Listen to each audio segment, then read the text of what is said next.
चलो good. Thank you.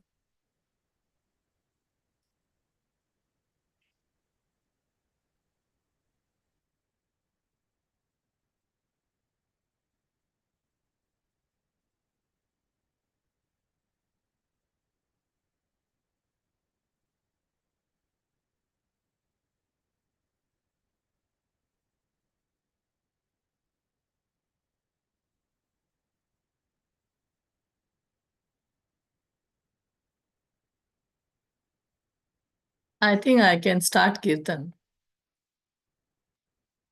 Time तो हो गया माता जी, okay. Yes, Mataji, let's do that. Namo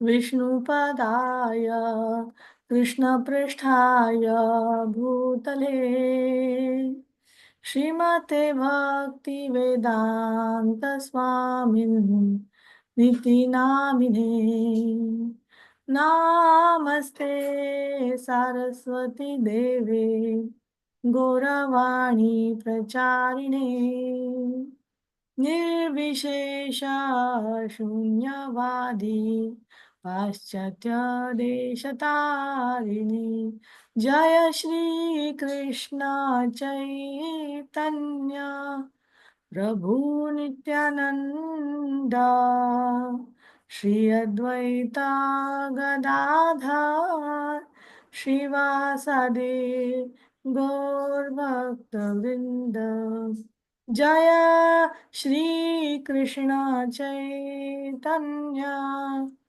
प्रभु नित्यानंदा श्री गदाधर श्रीवासदि गौर भक्तवृंद जय श्री कृष्ण चैतन्य प्रभु नित्यानंदा श्री अद्वैता गदाधर श्रीवासदि गौर भक्तवृंद हरे कृष्णा कृष्ण कृष्ण हरे हरे हरे राम राम राम हरे हरे हरे कृष्णा कृष्ण कृष्ण हरे हरे हरे राम राम राम हरे हरे हरे कृष्णा कृष्ण कृष्ण हरे हरे हरे राम राम राम हरे हरे जय राधा माधव कुंज बिहारी जय राधा माधव कुंज बिहारी गोपी जना वल्लभ गिरिवरधारी जय गोपी जना वल्लभ गिरिवरधारी यशोदानंदन व्रज जनरंजन यशोदानंदन व्रज जनरंजन यमुना तीरावनचारी यमुना तीरावनचारी जय राधा माधव कुंज बिहारी जय राधा माधव कुंज बिहारी हरे कृष्णा कृष्णा कृष्ण हरे हरे हरे राम राम राम हरे हरे जय राधा माधव राधे जय राधे जय राधे जय राधे जय Shri Radhe Today we are going to continue with Akrura's prayers from the 10th canto, chapter 40. यानि यानि हरूपाणि क्रीडनार्थं बिभर्षिः तैरामृष्टशुचो लोका मुदा गायन्ति ते यशः. To enjoy your pastimes, you manifest yourself in various forms in this material world. And these incarnations cleanse away all the unhappiness of those who joyfully chant your glories. नमः कारणमत्स्याय प्रलयाब्धिचराय च हयशीर्ष्णे नमस्तुभ्यं मधुकैटभमृत्यवे. आकुपाराय बृहते नमो मन्दरधारिणे क्षित्युद्धारविहाराय नमः शूकरमूर्तये. I offer my obeisances to you, the cause of the creation, Lord Matsya, who swam about in the ocean of dissolution, to Lord Haigriva, the killer of Madhu and Kaitava, to the immense tortoise, Lord Kurma, who supported Mandara mountain, and to the boar incarnation, Lord Varaha, who enjoyed lifting the earth. नमस्ते अद्भुतसिंहाय साधुलोकभयापः वामनाय नमस्तुभ्यं क्रान्तत्रिभुवनाय च. Obeisances to you, the amazing lion, Lord Narasimha, who removed your saintly devotees' fear, and to the dwarf Vamana, who stepped over the three worlds.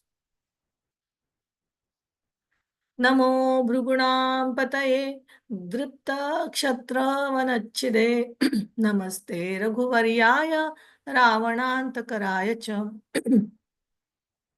Obeisances to you, Lord of the Bhrigus, who cut down the forest of the conceited royal order, and to Lord Ram, the best of the Raghu dynasty, who put an end to the demon Ravana. नमस्ते वासुदेवाय नमः संकर्षणाय च प्रद्युम्नानिरुद्धाय सात्वतां पतये नमः. Obeisances to you, Lord of the Satvatas, and to your forms of Vasudev, Sankarshan, Pradyumna, and Aniruddha. नमो बुद्धाय शुद्धाय दैत्यदानव मोहिने म्लेच्छ प्राय क्षत्रहन्त्रे नमस्ते कल्किरूपिणे. Obeisances to your form as a faultless Lord Buddha, who will bewilder the Daityas and Danavas, and to Lord Kalki, the annihilator of the meat-eaters, posing as kings. भगवान् जीवलोकोऽयं मोहितस्तव मायया अहं ममेति असद्ग्राहो ब्राह्म्यते कर्मवत्मसु. O Supreme Lord, the living entities in this world are bewildered by your illusory energy. Becoming involved in the false concepts of I and my, they are forced to wander around the paths of fruitive work. Aham chatma magjagar दाराथ स्वजनादिषु भ्रमामि स्वप्नकल्पेषु मूढः सत्यधिया विभो. I too am deluded in this way, O Almighty Lord, foolishly thinking my body, children, home, wife, money, and followers to be real, though they are actually as unreal as a dream. Anityanatma dukkeshu viparyayamatiryaham द्वन्द्वारामस्तमो विष्टो न जाने त्वात्मनः प्रियम्. Thus mistaking the temporary for the eternal, my body for myself, and the sources of misery for sources of happiness, I have tried to take pleasure in material dualities. Covered in this way by ignorance, I could not recognize you as the real object of my love. यथा बुधो जलं हित्वा प्रतिच्छन्नं तद उद्भवैः अभ्येति मृगतृष्णां वै तद्वद्वाहं परान्मुखः. Just as a fool overlooks a body of water covered by a vegetation growing in it and chases a mirage, so I have turned away from you. नोत्सहेऽहं कृपणधीः कामकर्म हतं मनः रोद्धुं प्रमाथिभिश्चष्कै चक्षैर्ह्रियमाणम् इतस्ततः. My intelligence is so crippled that I cannot find the strength to curb my mind, which is disturbed by material desires and activities and constantly dragged here and there by my obstinate senses. सोऽहं तवाङ्घ्रि उपगतोऽस्मि असतां दुरापं तच्चाप्यहं भवद् अनुग्रह ईश मन्ये पुंसो भवेद्यर्हि संसरणापवर्गस्त्वय्यब्जनाभ सदुपासनया मतिः स्यात्. Being thus fallen, I am approaching your feet for shelter, O Lord, because although the impure can never attain your feet, I think it is nevertheless possible by your mercy. Only when one's material life is seized, O lotus neighbored Lord, can one develop consciousness of you by serving your pure devotees. NaMo विज्ञानमात्राय सर्वप्रत्ययहेतवे पुरुषेश प्रधानाय ब्रह्मणेऽनन्तशक्तये. Obeisances to the Supreme Absolute Truth, the possessor of unlimited energies. He is the embodiment of pure transcendental knowledge, the source of all kinds of awareness, and the predominator of the forces of nature that rule over the living being. नमस्ते वासुदेवाय सर्वभूतक्षयाय च ऋषिकेश नमस्तुभ्यं प्रपन्नं पाहि मां प्रभु.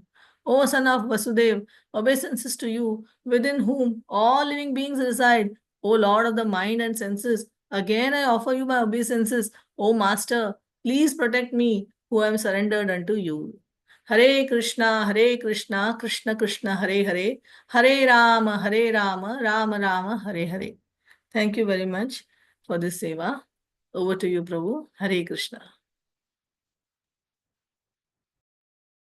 Hare Krishna Mataji, Namaskar. Thank you so much. So let's start Guru Pranam. Prabhuji, your voice is very low. One.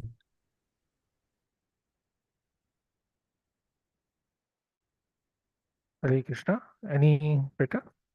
Yeah, better, Prabhuji. Okay, I have to hold it.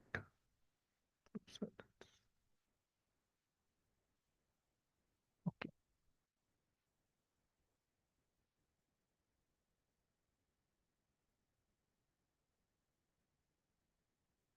Give me 1 minute. I will share my screen and then.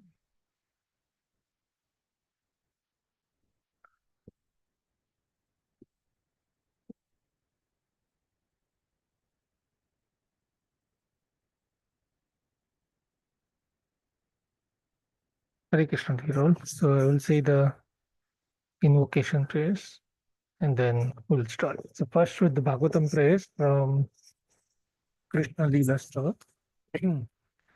सर्वशास्त्रादि Piyush सर्ववैदिक सत्फल सर्वसिद्धांत रत्नाद्य सर्वलोकैद्रपद सर्वभागवत प्राण श्रीमद्भागवत प्रभु कलिद्वंतोदित्यादित्य श्री कृष्ण परिवर्तित. O Srimad Bhagavatam, O nectar churned from the ocean of all Vedic scriptures, O most prominent transcendental fruit of all the Vedas, O you who are enriched with the jewels of all spiritual and philosophical conclusions, O you who grant spiritual vision to all the people of the world, O life breath of Vaishnava devotees, O Lord, you are the sun which has arisen to dispel the darkness of Kali Yuga. You are actually Lord Krishna who is returned amongst us. परमानंद पाठाय प्रेम वर्षाक्षराय ते सर्वदा सर्वसेव्याय श्री कृष्णाय नमोस्तुते. O Srimad Bhagavatam, O I offer respectful obeisances unto you. By reading you one attains transcendental bliss. For your syllables rain pure love of God upon the reader. You are always to be served by everyone, for you are incarnation of Lord Krishna. Mad ek bandhu mad sangi mad guru mad mahadana mad nishtarka mad bhagya mad ananda namostate. O Srimad Bhagavatam, O my only friend, O my companion, O my teacher, O my great wealth, O my deliverer, O my good fortune, O my bliss, I offer respectful obeisances unto you. असाधु साधुता दायिन अति निकुचता कर आरामुंच कदाचिन्म प्रेम न हृत कंठयो स्फुर. O Srimad Bhagavatam, O giver of saintliness to the unsaintly, O uplifter of the very fallen, please do not ever leave me. Please become manifest upon my heart and my throat accompanied by pure love of Krishna. Om Vishnupadaya Krishna Prasthaya Bhutale Srimati Satyadev Dashatikari Namine Nama Om Vishnupadaya Krishna Prasthaya Bhutale Srimate Bhakti Vedant Swami Iti Namine Namaste Saraswati Devi Gauravani Pracharine Nirvishesha Shunyavadi Paschata Desai Jai Shri Krishna Chaitanya Prabhu Nityananda Shri Advaita Gadadhara Shri Varsadi Gaura Bhaktavinda Hare Krishna Krishna Krishna Hare Hare Hare Rama Rama Rama Hare Hare Om Jnanatimirandasya Dhyananjana Shalakaya Chakshurumritam Yena Tasmai Shri Guruve Namah Shri Chaitanya Manobhishtam Sthapitam Yena Bhutale Swayam Rupa Kadamayam Dadati Swapadankitam Vandeham Shri Guru Shri Yutapadakamlam Shri Guru Vaishnavamsha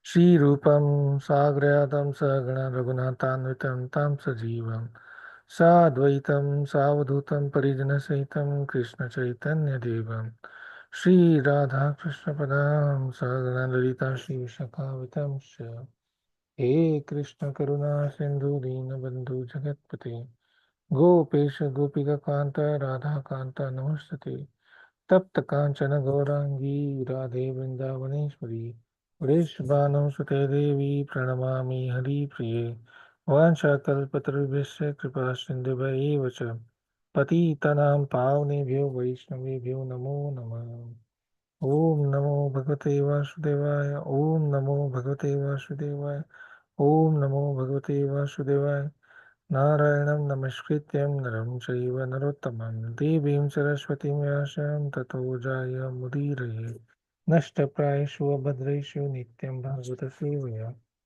Bhagwati उत्तम श्लोके भक्तिर्भवती नैष्ठिकी हरे Krishna Krishna Krishna Hare Hare Hare Ram Ram Ram Hare Hare Hare Krishna, dear all, welcome to today's session. Yesterday, Prabhuji walked us through lesson 78 and start of lesson 79, which are chapter 41. And today we'll do chapter 42. So chapter 41 was entrance to Mathura. And chapter 42 is, which was covered yesterday. We'll do a revision. Chapter 42, Prabhuji, I think, just kick-started, breaking of the sacrificial foe, the section of Kubja or Trivikrama. And then today we will complete Krishna killing the elephant Kuvalapid. So that will complete lesson 79. And also Prabhuji nicely walked us through the whole highlights or the overview of Mathura Leela, which I won't go in detail, but here's the outline, which is it will cover killing of Kansa, and then Krishna staying in Mathura. He would take education, rescue the son of his guru, Sandipani Mushi or Sandipani Muni. He will send Uddhav to Vrindavan to relieve the distress of the gopis and also to teach lessons to Uddhavji. Then there will be Brahmar Gita, the wonderful song, the deep song in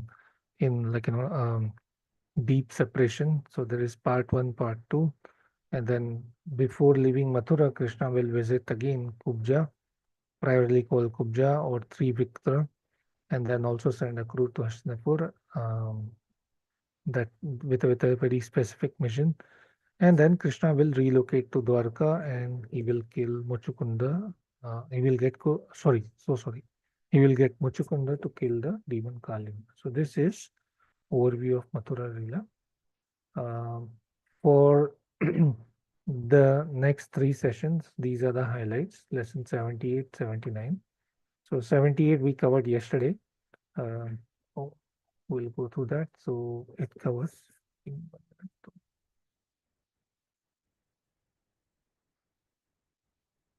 Yeah.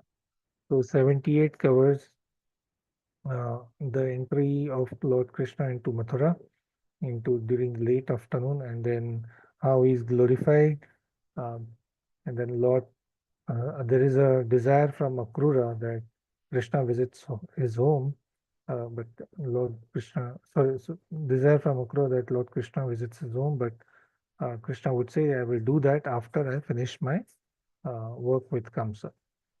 That's verses 1 to 18, and how Akrur is deeply devotional and attached. The transformation of Akrur, we'll revise that shortly. Verses 19 to 31 is Krishna and Balram. They enter the city of Mathura. They will charm the woman with women in Mathura. The ladies of Mathura, they become super attracted to the Lord, depicting the beauty of the Lord.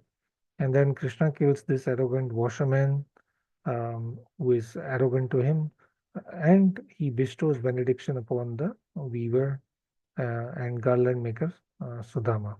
So we'll study more about devotees of Lord and how the Lord responds to different situation, and there will be takeaways for us to apply and good learning lessons from this. So we'll start with first question or slide 4 here. We revise what Akrura's awe upon, this is verse 1 to 18, like Krishna's entrance into Mathura, the glories of his lotus feet, because Krishna is there, then how the devotees get benediction, and this promise to Akrura that he will visit after having killed Kamsa. So that's Akrura's awe and transformation he goes through, excitement of people of Mathura, and then Akrura's invitation to Krishna. But Krishna says, not now, I will come back later. So what does this statement or respond to Akrura of Krishna that he will come later? So here's the question.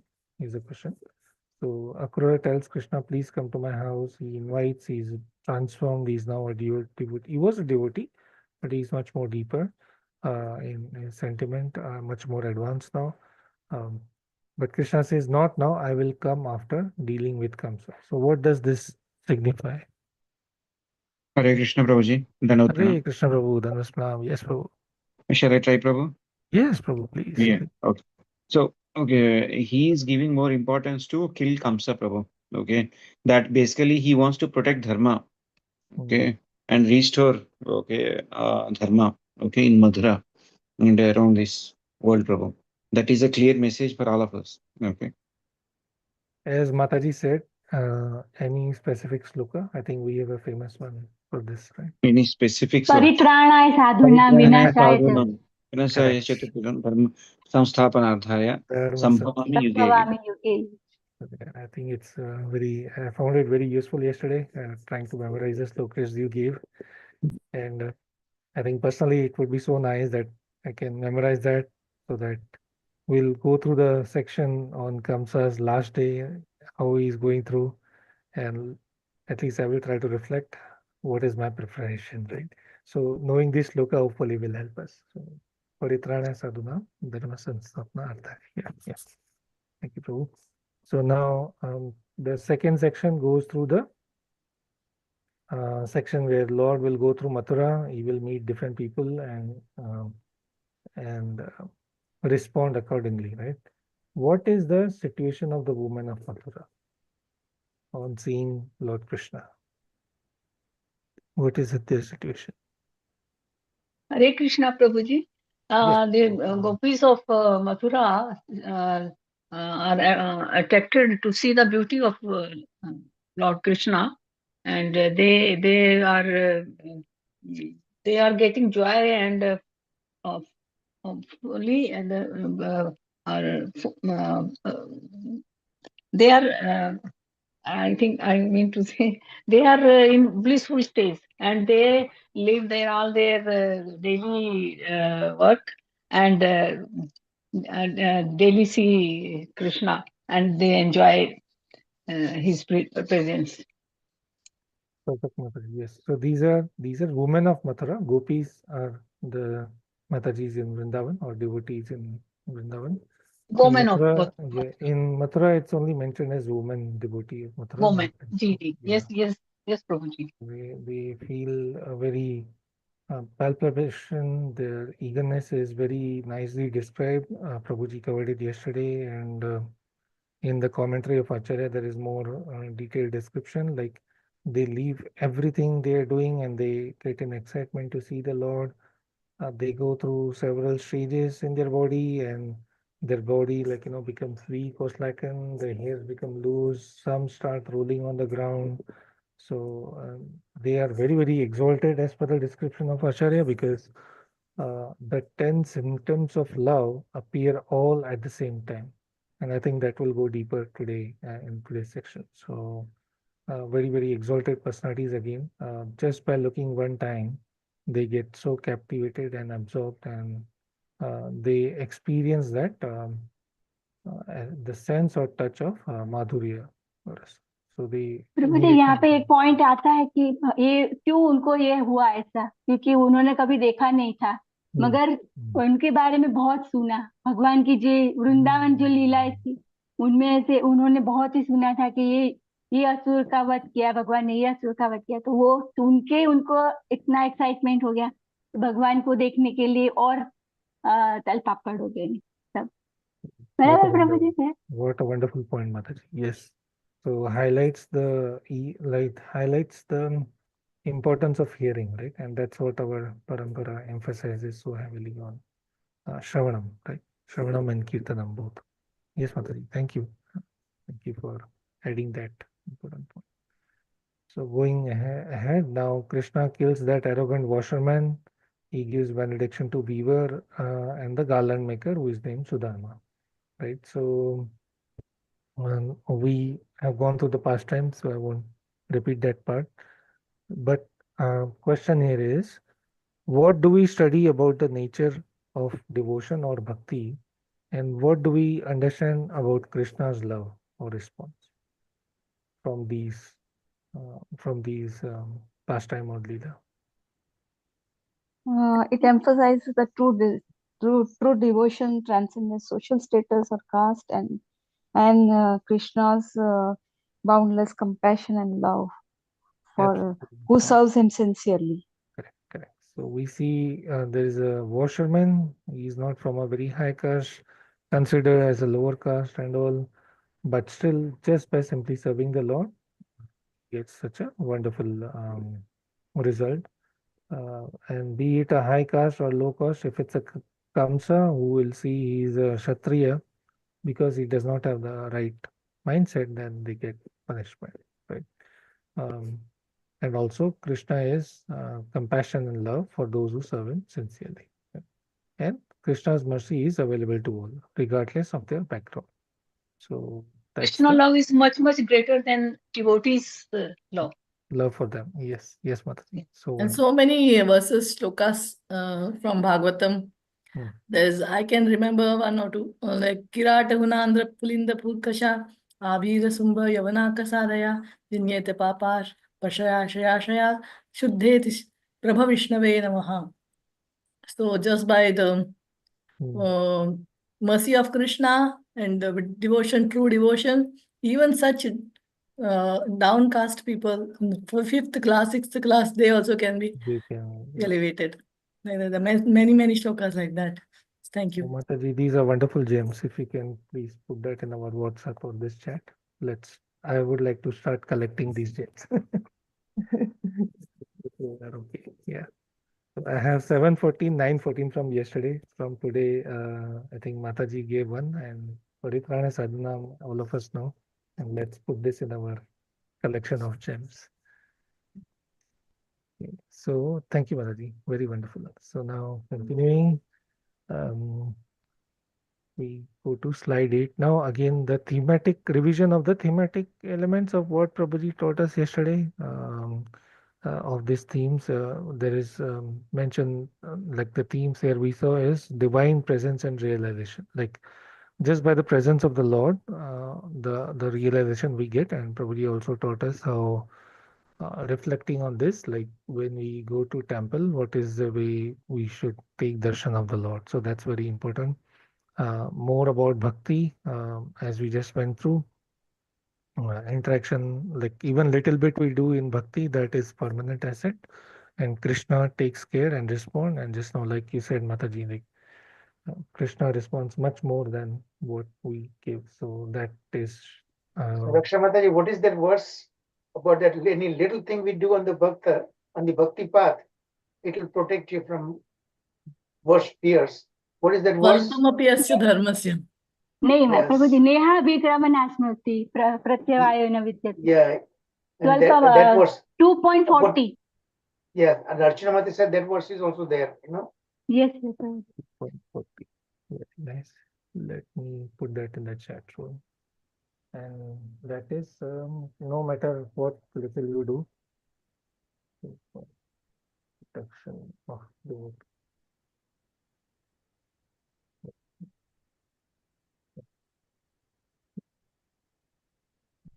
that. And then the nature of reality, like the nature of the Lord, oneness.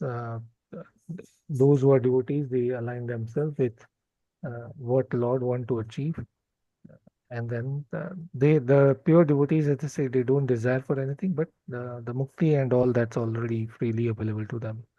And then transformation through beauty, just like the woman of Mathura we just read, they immediately look into, and then three Trima, right? Three or Kubja, how she's not having any beautiful face, birth, but just little bit service, and then she gets such a wonderful reward.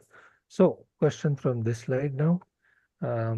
What was the transformation in Akrura, and what does it signify?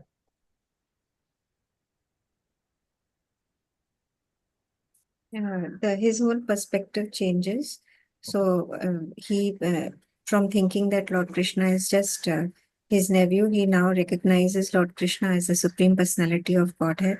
So this transformation happens, and it emphasizes the understanding of the divine, the true understanding of divine, and a deeper realization. Perfect, Madhuri. Thank you. Thank you very much. Yes. How he transforms into his view towards the Lord through the darshan, through the service, and also how Lord deals with this different devotees.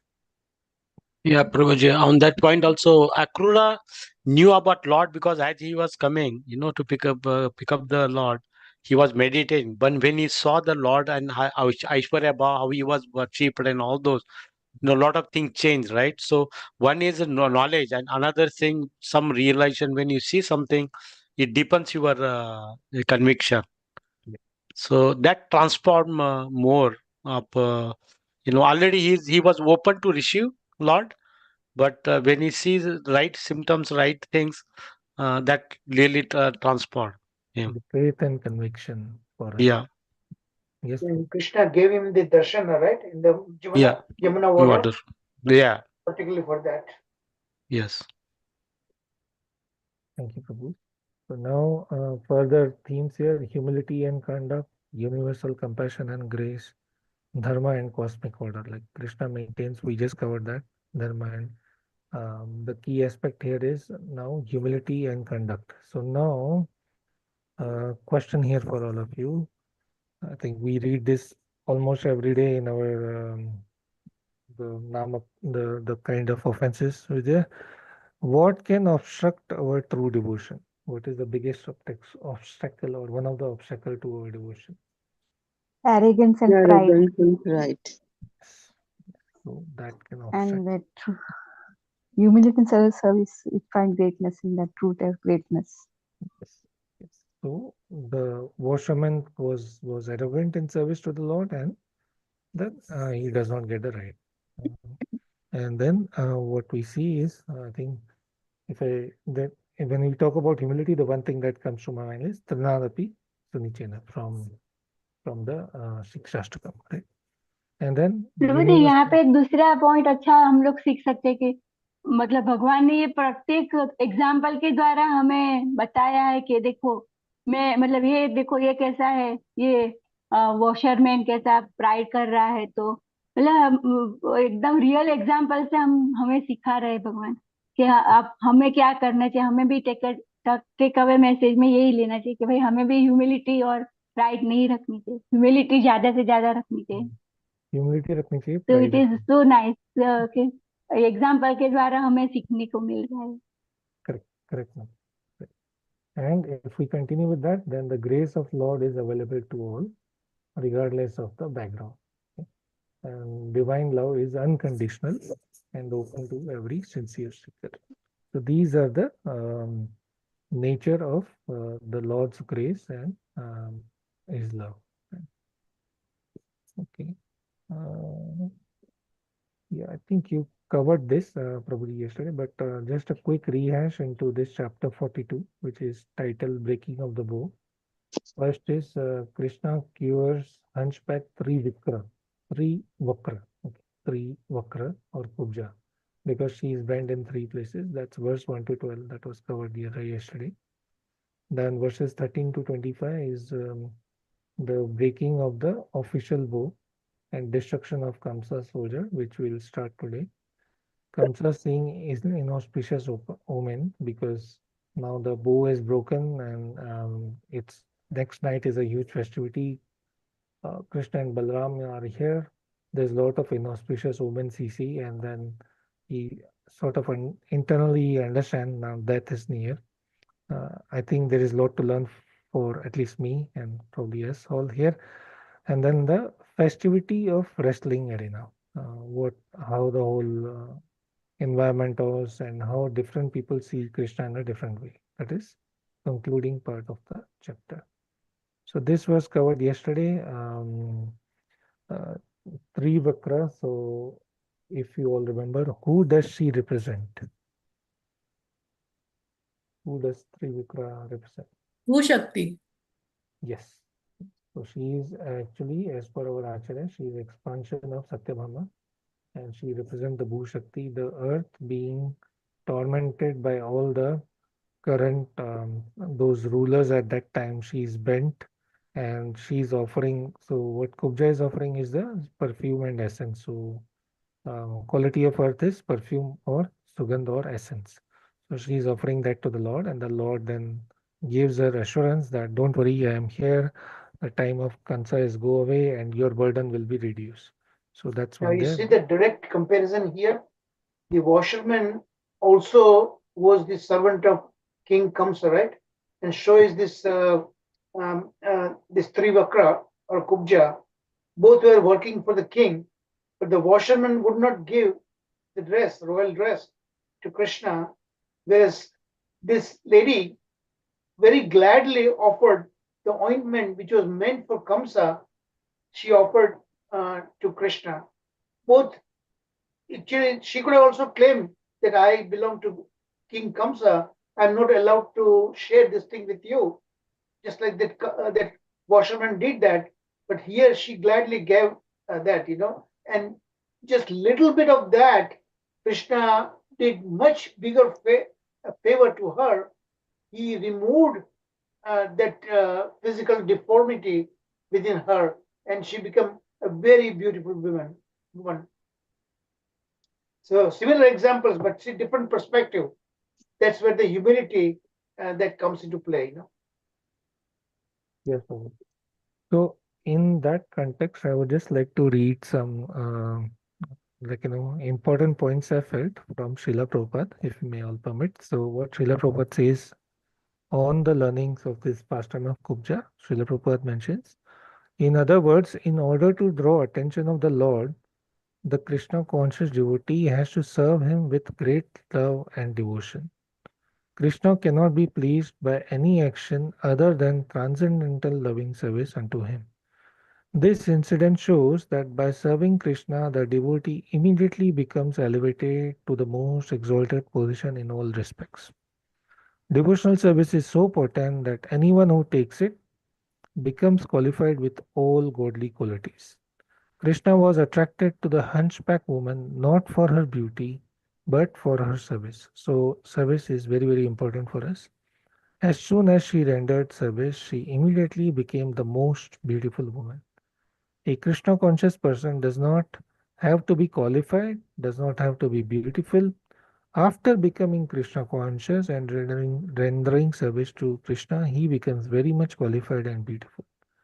She forgot that she was on the street and before the elder brother of Krishna and his friends. So that's the next section. Now she has become beautiful she is touched by Krishna, and the uh, conjugal love for Lord immediately appears into her. She totally forgets where she is, and she's like our acharyas explained. Okay, I think I should expand this into She full put the screen. Lord on the spot. Remember, Krishna, his elder brother, was right there, and she openly, invited to come to her home for that purpose. In fact, that's the reason why Krishna takes Uddhavaji. Yes. So here there is a like the acharyas explain. Yes, Prabhu, thank you. And the acharyas explain that Krishna is telling her that, oh, where are you? We are here, and how come you talk like that? But yet she says, what can I do? You are the one who has given me this feeling. So now you have to take care of that, and you have to satisfy and take care of it. So Krishna then would say that, okay, when I finish the work with Kamsa, then before I go out, I will surely come to you. And then the whole interaction here, Acharya explained, is there is as Krishna is always क्या बोलते हैं वो टेढ़ा मेढ़ा बात करते हैं ना, so he's very witty, clever. So while he's talking to her, she gets a message that Krishna will come back, and for the others, it's a message like, okay, he's ignoring, right? So that's how Acharya has explained that he has cured her, but he's not so because of the presence of Balram and the friends, and he's trying to have everyone enjoy the hasya ras, like mood of joy or ras of joy, and so that's what Vishwanath Chakravarti Thakur explained. Basically, Krishna acted kind of diplomatically, Yes, Uh, diplomatic. Yes. in a very diplomatic way. He didn't want to disappoint her. At the same time, he wanted to keep some distance also. Because he's with the elder brother, Dauji. So that's what the point here. He uses language that creates a distance while simultaneously acknowledging her allure. Yes. So this duality reflects Krishna's role as both divine figure and relatable personality who interacts with his devotee in a manner that is both respectful and teasing as well. So he keeps that rasa, right? He keeps that fun mood all. It's not like just sitting and meditating on something. That's not bad, but that's not enough for us as the soul, because we are Satchitanand. We are always looking for Anand and bliss. Prabhuji, my voice is okay now, Mataji, or is it still low? Little bit slow, but it's Yeah, we can lit- hear you. We can Okay, hear you, but so it's I have to little louder might be better, Yeah, I have to keep the mic closer, so I will do that. Yeah. So You ultimately, have volume control there, right? That it's mic- on maximum, Prabhu. I have Oh, kept okay. I'm sorry. and the mic Okay, is but maximum. we can hear you. We can hear you. I think it's my throat. I have to No, get no, back. it's okay. No, it's okay. Yeah. Anyway, so because if the voice is low, it's anyway. I'm not a good speaker. All of you will feel No, asleep. you are becoming a very good speaker now. But You speak so clearly now. I have to ensure all of you at least stay awake. You're doing pretty good. Thank you, Rahul. Okay. So ultimately, the story not only emphasizes Krishna's capacity to uplift and transform, but it also showcases the deep emotional and spiritual connections between divine and his devotee. It captures the essence of devotion, the transformative power of love, and the playful nature of Krishna's interaction, resonating with themes throughout the narratives of his life. So the playful nature here is very unique and different of Krishna as compared to the other incarnations as well, right? Now, be it the Vishnu form or the other incarnation here, these are the key. I think we have covered many times as devotees. We know the three or additional wonderful aspects of Krishna is his madhurya and his playful interactions with his devotees. So we continue now. Then the questions Prabhuji gave, I think we covered all, but let's do a quick rehash. What specific qualities of Krishna and Balram mesmerize the people of Mathura? I think we covered that. How does Akrura understand Meaning of Krishna as Supreme Absolute influence his action moving forward. The transformation, Mataji nicely explained. In what ways do the reaction of the woman in Mathura signify a broader understanding of divine love and devotion? We'll touch on this again. How can one cultivate humility in society that how can one cultivate humility in society that often values status and pride? This is the very difficult and upstream battle, not an easy thing. But yeah, by taking shelter of the devotees, association of devotees, shelter of devotees, and Guru Sadhu Shastra, this is possible. And finally, in what ways do the themes of beauty and aesthetic manifest in modern spiritual practices? So the response that Prabhuji has given is, I think, Yukta Vairagya, utilizing everything in the service of the Lord. That's be it music, art, dance, visual, our all the skills we have, computer, creativity, or um, what do you call cooking and all. Whatever we do, if we use that in the service of the Lord, that's the best thing we can do. With the AI technology also, I'm using it as a tool actually. Yes, Prabhu. Perfect. Yeah, that will save you a lot of time and Yeah, get you to the point. So there's exactly. no harm there. Yeah. So Prabhuji, continuing, during Srila Prabhupada time, there is one instrument, डेप्थोमीटर something. उनसे वो type करते थे fast fast. नाम नहीं मालूम dictometer, है. Dictometer. अच्छा, dictometer. हाँ, वो भी I बहुत think अच्छे से that यूज is किया है. your dictaphone mostly for recording, and then हाँ, his So he didn't have to type, basically he was speaking. Nowadays, of course, computer also, you don't have to type actually. You can just speak and it'll type it, exactly. yes, very powerful. Yeah, very powerful. We can make best use of that. If nothing else, save time and do more sadhana. Right. So that's all there. Okay. So now verses 13 to 25, this is where we begin to it today. Here Krishna will be breaking the sacrificial bow and causing destruction to Kamsa soldier. Now after the episode with three Vakra, sorry, three, yeah, sorry, In I will sense, use Kubja is easier to Kubja say. is easier, yeah.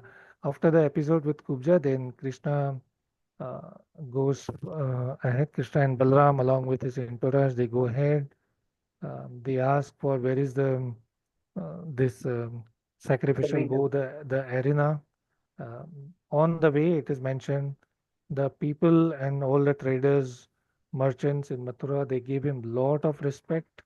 They offer with pleasantries. Krishna acknowledges that with his wonderful gestures and smiles, and this had very powerful and instantaneous impact on the wives of the merchant or the ladies of Mathura, right?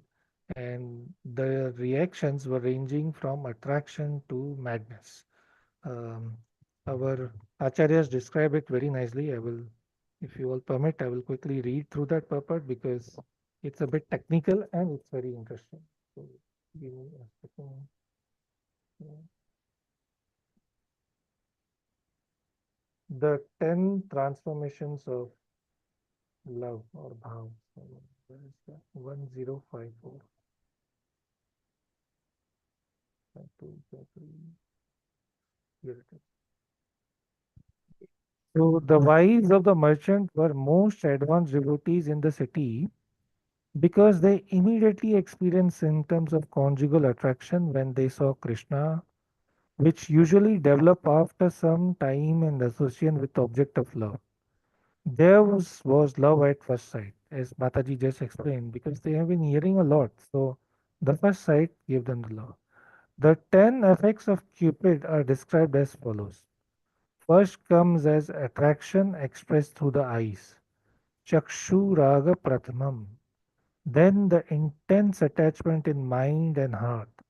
Chitta Sangastapo. Then the determination, Sankalpa. Loss of sleep, Nidra Chedas.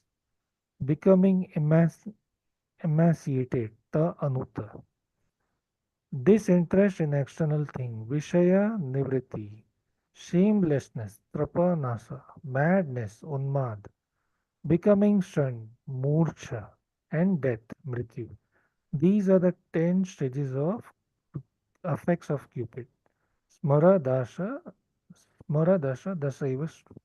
Now, one may ask immediately after reading this, oh, how come death or mrityu? But our acharyas explain very nicely here. Though these symptoms generally appear in stages, at this time they manifest all at once by seeing the gorgeous body of Krishna. But here they say that the death, the last part, is not auspicious when it comes to Krishna. So I will read that line. Because the 10th set of Cupid death is inauspicious in relation to Krishna, it does not manifest in the Krishna Premi Bhakta. But they do manifest other 9 symptoms, culminating in become stunned in ecstasy. So all the 10 symptoms coming together, 9 all one, and they mention how elevated these wives of the or the women of Mathura, wife the merchant or the women of Mathura are, and that highlights the overwhelming nature of pure devotion as they lose themselves in ecstasy in seeing Krishna. It was much more explained there graphically. Some roll in the ground, their whole dress becomes loose, their hair becomes disheveled. So what a significant impact on the presence and sight of Krishna. Okay. So from there they now the next few verses explain about breaking of the bow. These are verses 14 to 23 in the section. So this is in the events in the arena. Krishna will break the bow, and he emphasizes his strength and divine nature. This will provoke fear in Krishna, in Kamsa. Sorry, he provoke fear in Kamsa, and it will create awe among spectators. The transition from sacrificial arena to the streets of Mathura, it underscores the admiration of the citizen, and they perceive Krishna and Balram as a demigods due to their extraordinary deeds and appearance. So let's reflect a bit on the pastime. What happened here? Verses 14 to 23. So they ask about where is the sacrificial arena. Just a flashback. Kamsa has called all the Krishna, Balram, and Vrajavasis on the pretext of this Dhanur Yagya, and also because he wanted to see their strength. So they all accept, they all come with the gifts and all. They are all here in Mathura. They are asking for that place, the area where this Dhanur or the bow, I think that bow is bow of Lord Shiva, which Kamsa he worships as a as a show or a ritual that he has for Lord Shivji, so that he gets a lot of what happened here. So that he gets a lot of benediction from him. Then Krishna, they ask the address and they reach that place. And then by reaching there, instead of worshipping and all, what Krishna does, he easily lifts the bow with his left hand. And then it is mentioned Lord Urukrama. Urukrama means one who does very tough things very easily, as I remember. Urukrama. He doesn't take, just by his Ichha Shakti things happen. He strung it in a fraction of second as the king's guard look on. He then powerfully pulled the string and snapped the bow into half, just as an excited elephant might break the stalk of sugarcane. So it was no effort for him. He just lifts and breaks it. Done. And then obviously the impact to the soldiers of Kamsa is too much. They are like, oh, what is this? What have you done? And they immediately call, kill this guy, kill this guy. And they start approaching Krishna and Balram to kill them. But our acharyas, they say that the message that Krishna is giving to the people of the Mathura is that, hey, people, look, your king was worshipping this famous bow, but just by the touch of my hand, I have broken it as if eaten by the termites. Like just as termites eat the wood easily, I have broken it easily. So He's giving them assurance, don't worry, I am here now. And Kamsa doesn't have much power, his time is over. Okay. Now, what is the impact on Kams? So, as we see here, Kamsa is become very, very fearful. Um, the sound of bow cracking, it filled both sky and land, and it was heard by Kamsa. Kamsa becomes very fearful. He sends another contingent of army to protect them and kill Krishna and Balram, but they take the half part of the bow and kill all the remaining soldiers and continue. Now, after this, then they move out of Krishna Balram along with their friends. They move out of the arena, um, but they don't go inside the gate. They go back to their own camp, right? And they, on the way, they visit the various places in Mathura. They are seen very, very delightfully, cheerfully by the citizen. There is a mood of festivity, and Krishna is responding, and they all look at him with great astonishment. So that is verses 14 to 23. Now, verse 24 is again a very important and reflective verse. Here we'll read Prabhuji's comment here. The gopis' lamentation add an additional layer to the narrative, contrasting their sorrow with the joy of Mathura woman. What does that mean? So the gopis, when Krishna was leaving Vrindavan, they predicted, oh, it is a time of sorrow and lamentation for us. But now this is a time of jubilation and blessings for the women of Mathura. So they will be graced by, why? Because they will be graced by Krishna's presence. This theme of separation and longing is central to devotional literature, illustrating deep emotional currents that run through the relationship between the divine and devotees, right? So, at the same point in time, the women in Vraja, the gopis, they will experience deep separation, deep sorrow, intense sorrow because of separation. In the separation, of course, as we heard, they will feel the presence, but the women of Mathura will now get the jubilation, right? What do What is the technique? What is the technical word for separation? We have been discussing so Vipralamba many. and Yes. Vipralamba and Sambhoga, right? Is that correct? So what do our acharyas explain? The acharya says the prediction of Gopi came true. When Krishna left Vraja, this for Mathura, this is what the gopis predicted. It will be auspicious morning for the women of Mathura, but a morning filled with sorrow for us. The blessings of their priest have borne the fruit, and the blessing of our priest have failed. When Krishna enters the city, they will taste with their glances the sweetness of his moon-like face and his sweet smiles. Now, let's go back. What is happening? This is actually Bhagavatam being narrated by Shukdev Goswami to Parikshit Maharaj. And our acharyas who can see, like, they have this vision and view, they can see, they are saying that Shukdev Goswami, who is actually parrot of Radharani and, very devoted to gopis, he goes into similar emotional state as the gopis. And he was overcome with sorrow due to remembrance of their separation from Krishna. So he reminded Parikshit the gopis of previous condition by describing it again in this verse. So it is Sukdev Goswami narrating. He is narrating this whole pastime of Krishna entering Mathura, killing and responding the bow and all. But he's reminding, oh, but see, remember Parikshit, there is back in Mathura, back in Vrindavan, what is the situation? And see that the prediction of gopis, how that has come true. So when Krishna was leaving for Mathura, the gopis gave following blessing. Today, the women of Mathura will enjoy the highest happiness, what we should enjoy. So the point here is the mood of Sukdev Goswami, the view of acharyas, and it is only by the blessing of gopis we can get this. So we have to thank them, serve them, and also follow in their footsteps. Now that has come true, the women of Mathura gaze at Krishna's gorgeous body. How could this not come true? Means how can their prediction fail, right? It is also, they also comment further.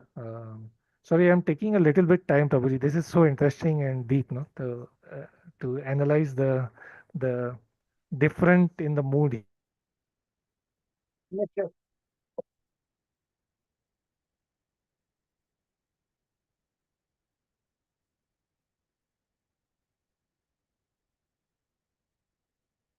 Lakshmi, right? Desiring the shelter of the beauty of those limbs of the Lord, right? In order to make herself, in order to make herself more beautiful, since Krishna limbs are ornament of all ornament, means Krishna's limbs are called Bhushana Bhushananga, means or it's not like the ornaments beautify Krishna. Krishna's body beautify the ornaments, right? So the goddess of beauty of all the three worlds gave up the other man and took shelter of the Lord, although the other people worshipped her. This incredible beauty of Krishna's body is characterized by the word Ayanam, which means shelter of all beauty, both mundane and transcendental. So that is the whole duality at the same time, and how even Mother Lakshmi, it is said today, even till today, she is practicing penance so that she can get a um, shelter or opportunity to participate in the Ras Leela which gopis had. So that's the order or the exalted position of the gopis. Right? And then finally, scene is like Nand Maharaj is very upset, actually very fearful. He's like telling his children, "What have you guys done? You have broken the bow of Kams, and now he will be very angry. I don't know what he will do." But Krishna and Balram, they are fearless. They came back. They just slept in their camp. They did not hear to what Nand Maharaj said. But Nand Maharaj is very, very worried here. He is not sure what will happen. Um, uh, Here again, the Acharyas mentioned there was a special milk given by Mother Yashoda for the sacrifice, but that it was given for sacrifice and it was made by a special cow which is loved by Krishna. But Krishna and Balram, they took that. So deep things our Acharyas say that at that night, Krishna Balram, they ate rice with that milk, rice sprinkled by milk, and then went to bed. So they loved that. So this is that pastime. And Nand Maharaj says, Nand Maharaj is upset. So that covers this section. Then next we go verses 26 to 31. These all verses, they describe the fear of Kamsa, because now uh, like Kamsa has heard this and Krishna and Balram are here. So they describe the intense fear and anxiety experienced by Kamsa after hearing of Krishna and Balram's heroic action. The vivid imagery of the omens he perceived both in waking and dreaming state illustrate his deep-seated dread of death. These details highlight his mental turmoil. For example, what did he see? So let's read through that. On the other side, when Kamsa came to understand about breaking of his wonderful bow and killing of the caretakers and soldiers by Krishna, he could partially realize the power of Supreme Personality of Godhead. This is comment by Srila Prabhupada, and he says, so what are the signs he saw? What are the inauspicious signs? Let's read through. When he looked into the mirror, he could not see his head, although the head was actually present. He saw the luminaries in the sky in double, although there was only one set actually, like he would see two suns, two moons. He began to see holes in his shadow, and he heard a high buzzing sound in his ears. All the trees before him appeared to be made of gold, and he could not see his own footprints in dust or muddy clay. So these are the things he saw while awake.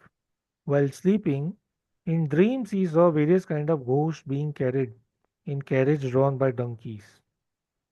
He also dreamed someone gave him poison and he was drinking. He dreamed that he was going naked with a garland of flowers smearing oil all over his body. Thus, Kamsa saw signs of death while both awake and sleeping. He could understand that his death was certain, and in this great anxiety, he could not rest that night. Just after the night expired, he busily arranged for the wrestling. So he knows it's his last day, and that just made me thinking how prepared I am for this day. So this is something we really cannot, as Yudhishthir Maharaj says, right, when he is questioned, what is the most funniest thing you observe in the world? He says, the funniest thing in this material world is everybody knows he's going to die, but everybody thinks somehow or other he will escape that. So that includes us, me. Our whole life, as Srila Prabhupada says, is the preparation of when we gonna leave. It it it gonna come in a day, in a week, in month or years, but it is for sure one of the 7 days. And hence, Bhagavatam is spoken for 7 days, so it should be heard all the 7 days, because we don't know when we're gonna die. So we have to really be very, very prepared for that.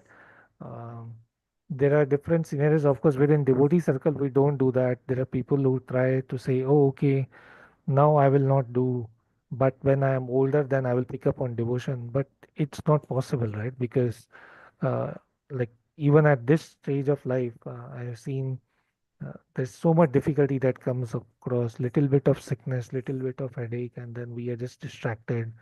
I saw my father, like for 7 months he was paralyzed, and in that situation, how can one remember Krishna, right?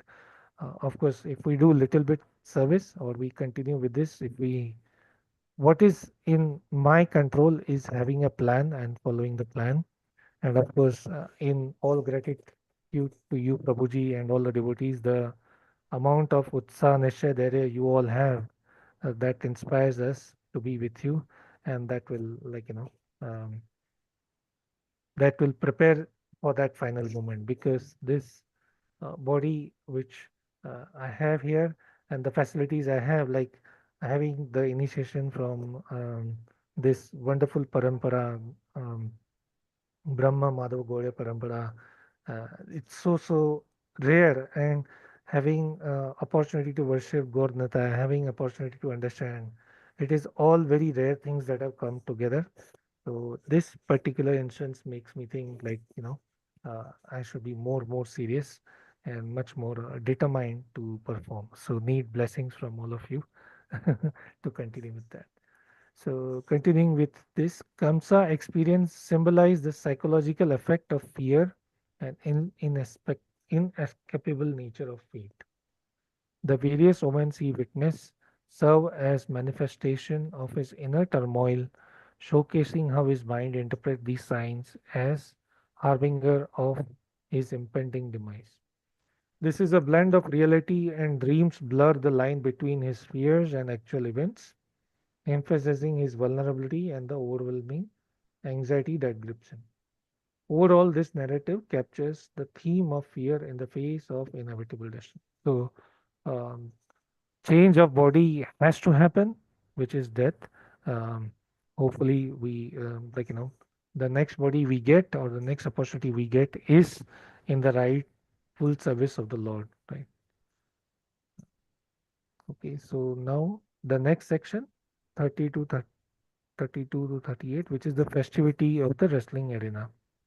So here, these verses they mention the whole night has passed.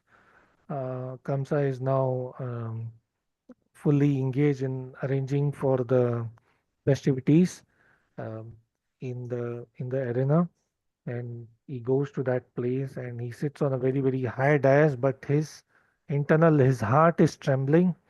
Whereas Krishna and Balram and the people with Krishna and Balram, they are just enjoying and having fun.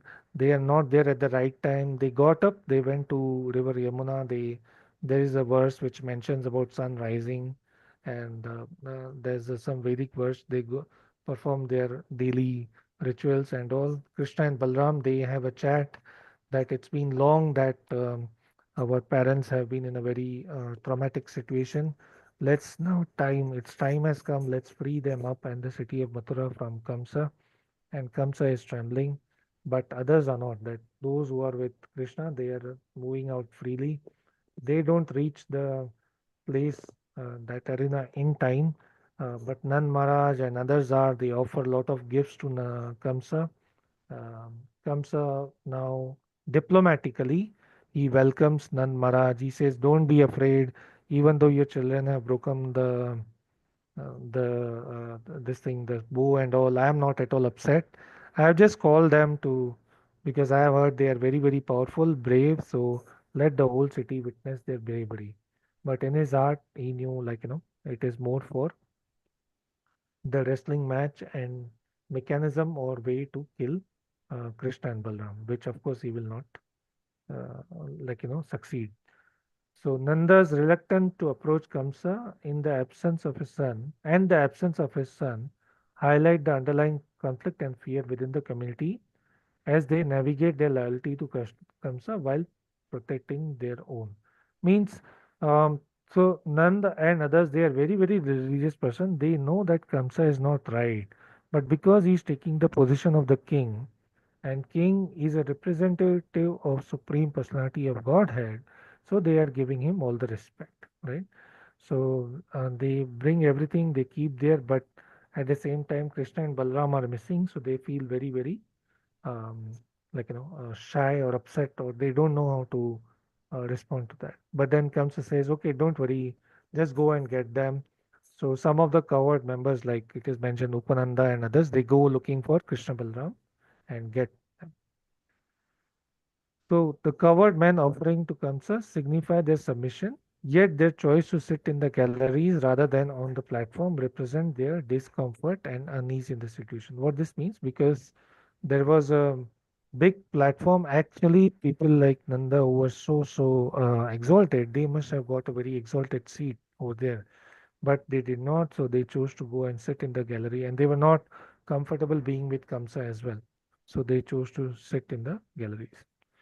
So together, all these narratives showcase Krishna's divine qualities, and they also reflect the deep emotional and spiritual connection that define the relationship between divine and his devotees. And together, they encapsulate the essence of devotion in various forms. So, um, what this means is when Krishna and Balram and all their entourage will uh, enter the arena, we will see more deeper, like how each of them get a different view, or they perceive the Lord separately, and what is the reflection they have. Now, the key themes of this chapter: uh, divine grace and transformation. So we already went to this Kubja. She is a hunchback, as we went through what Prabhupada said, that true beauty and value is in our inner essence, and they promote deeper. We don't need any material qualification to worship the Lord, to perform devotional service. Our Acharyas has simplified, Lord Chaitanya Mahaprabhu has simplified for us so much. We can chant the name of the Lord in any situation, anywhere. They have given us full authority, full privilege that, just chant. There is no hard bound rule or requirement. So, what more can we ask for, right? So, that's the presence of divine. And as it is, Krishna has invested his potency into the divine name as well. Srila Prabhupada says so many times, when we chant the name of the Lord exists in that holy name. So that divine grace can definitely help us with the transformation. And as we know, like Prabhuji, that's what your thematic research is also about, the thesis that how by performing this divine devotion, our DNA change. Essence of bhakti. Bhakti is characterized by love, surrender, and heartfelt emotional connection. So that's the essence there. Love and desire. Ultimately, it's everything what we desire for, right? And in Bhagavad Gita, again, there is this shloka, right? There is thought, there is desire, anger, lamentation, uh, fear from the material perspective. But we have to control that and put it under the law, or channel it towards the Lord, so that we channel that and use it in the right way. Fear and faith. So it's the same Krishna here, but Kamsa is fearful. For Kamsa, it is death. It is the same Krishna whose body parts are so delicate that the gopis are always concerned that when he steps on the Vraj Bhumi, he might be get hurt by thorns, and they offer her. They feel that it is much more softer than their breasts, right? But it is very hard. It is burning for the demon. Like in the past, we saw when he kills that Kesi horse demon, he puts his hand inside. It becomes very tough. The demon is not able to bite. On top of that, it becomes very hot, and that's what causes the.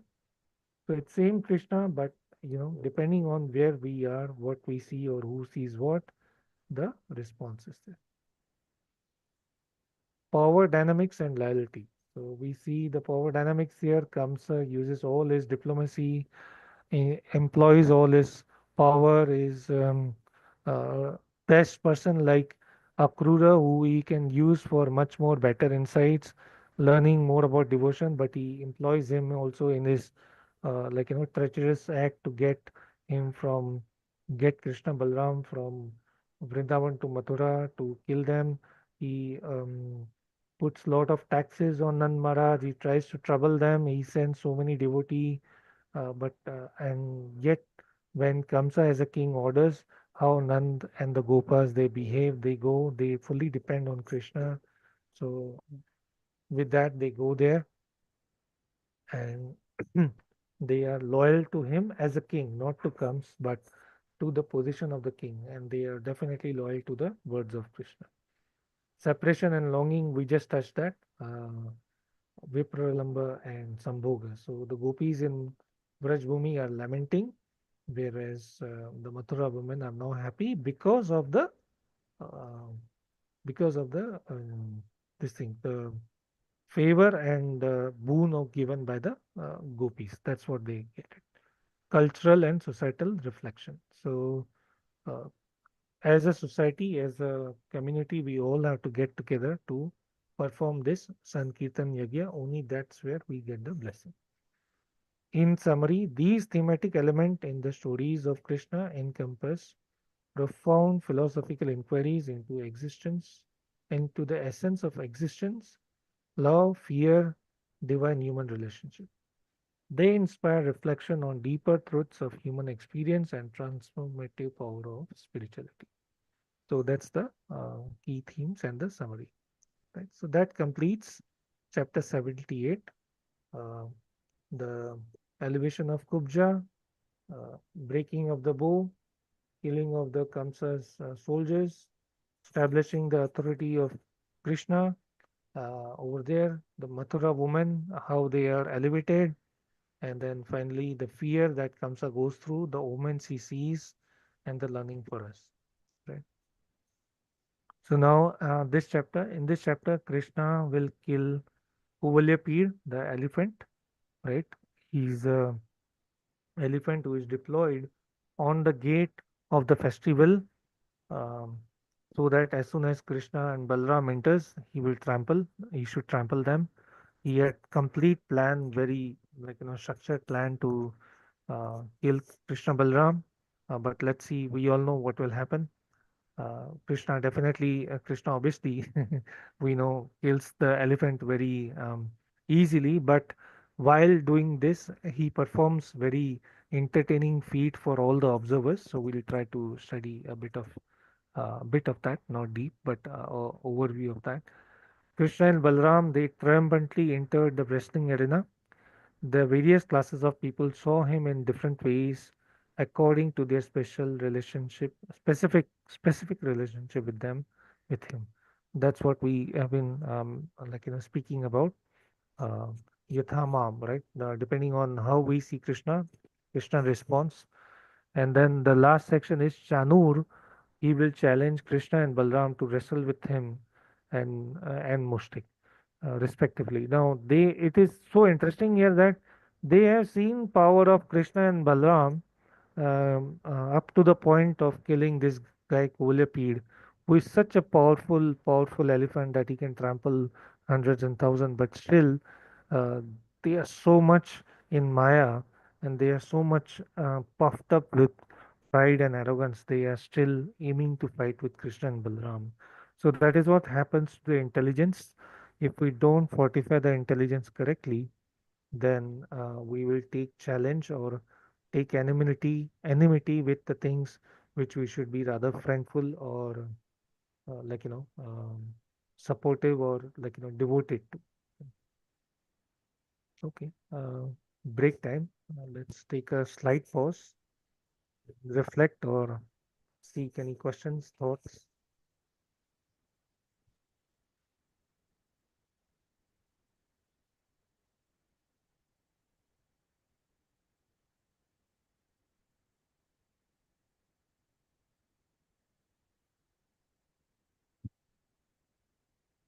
Hare Krishna. There's something in chat. Oh yes, thank you, Mataji. Yes. 2418, even the low bone can become good. I will put this in our collection.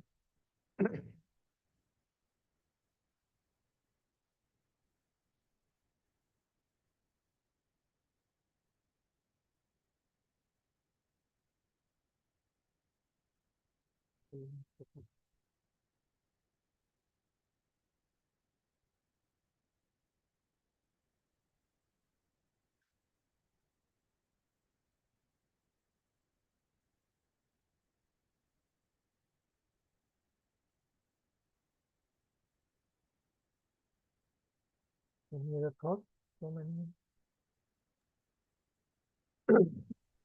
Hare Krishna, Prabhuji.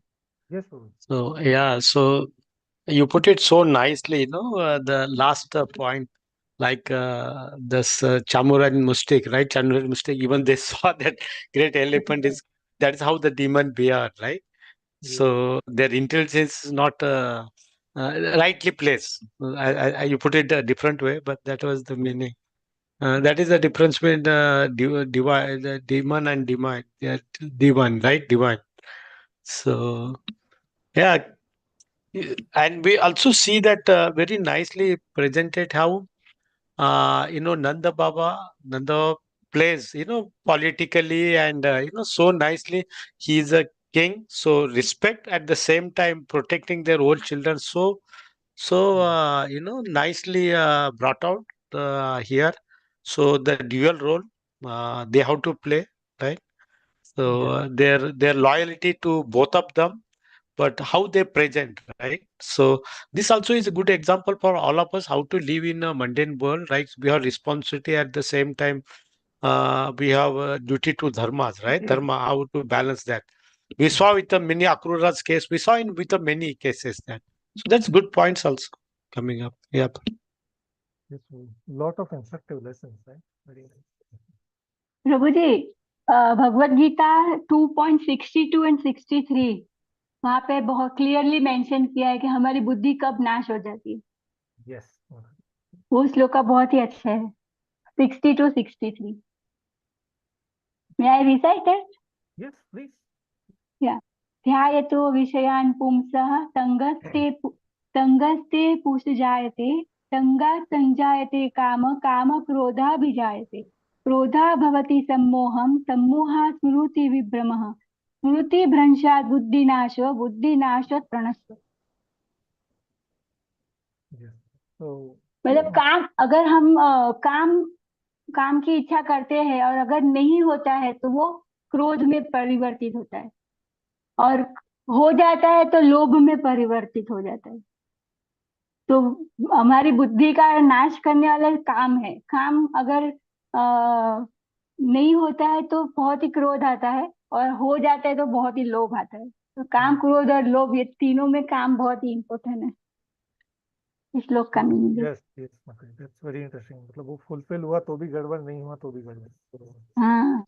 We have to control our mind and thoughts. और जब भी क्रोध आ जाता है तो हमारी स्मृति जो है वो भ्रमित हो जाती है. तो उसकी वजह से हमारी बुद्धि का नाश हो जाता है. Thank you, Mataji. Very wonderful. Okay, so let's finish up.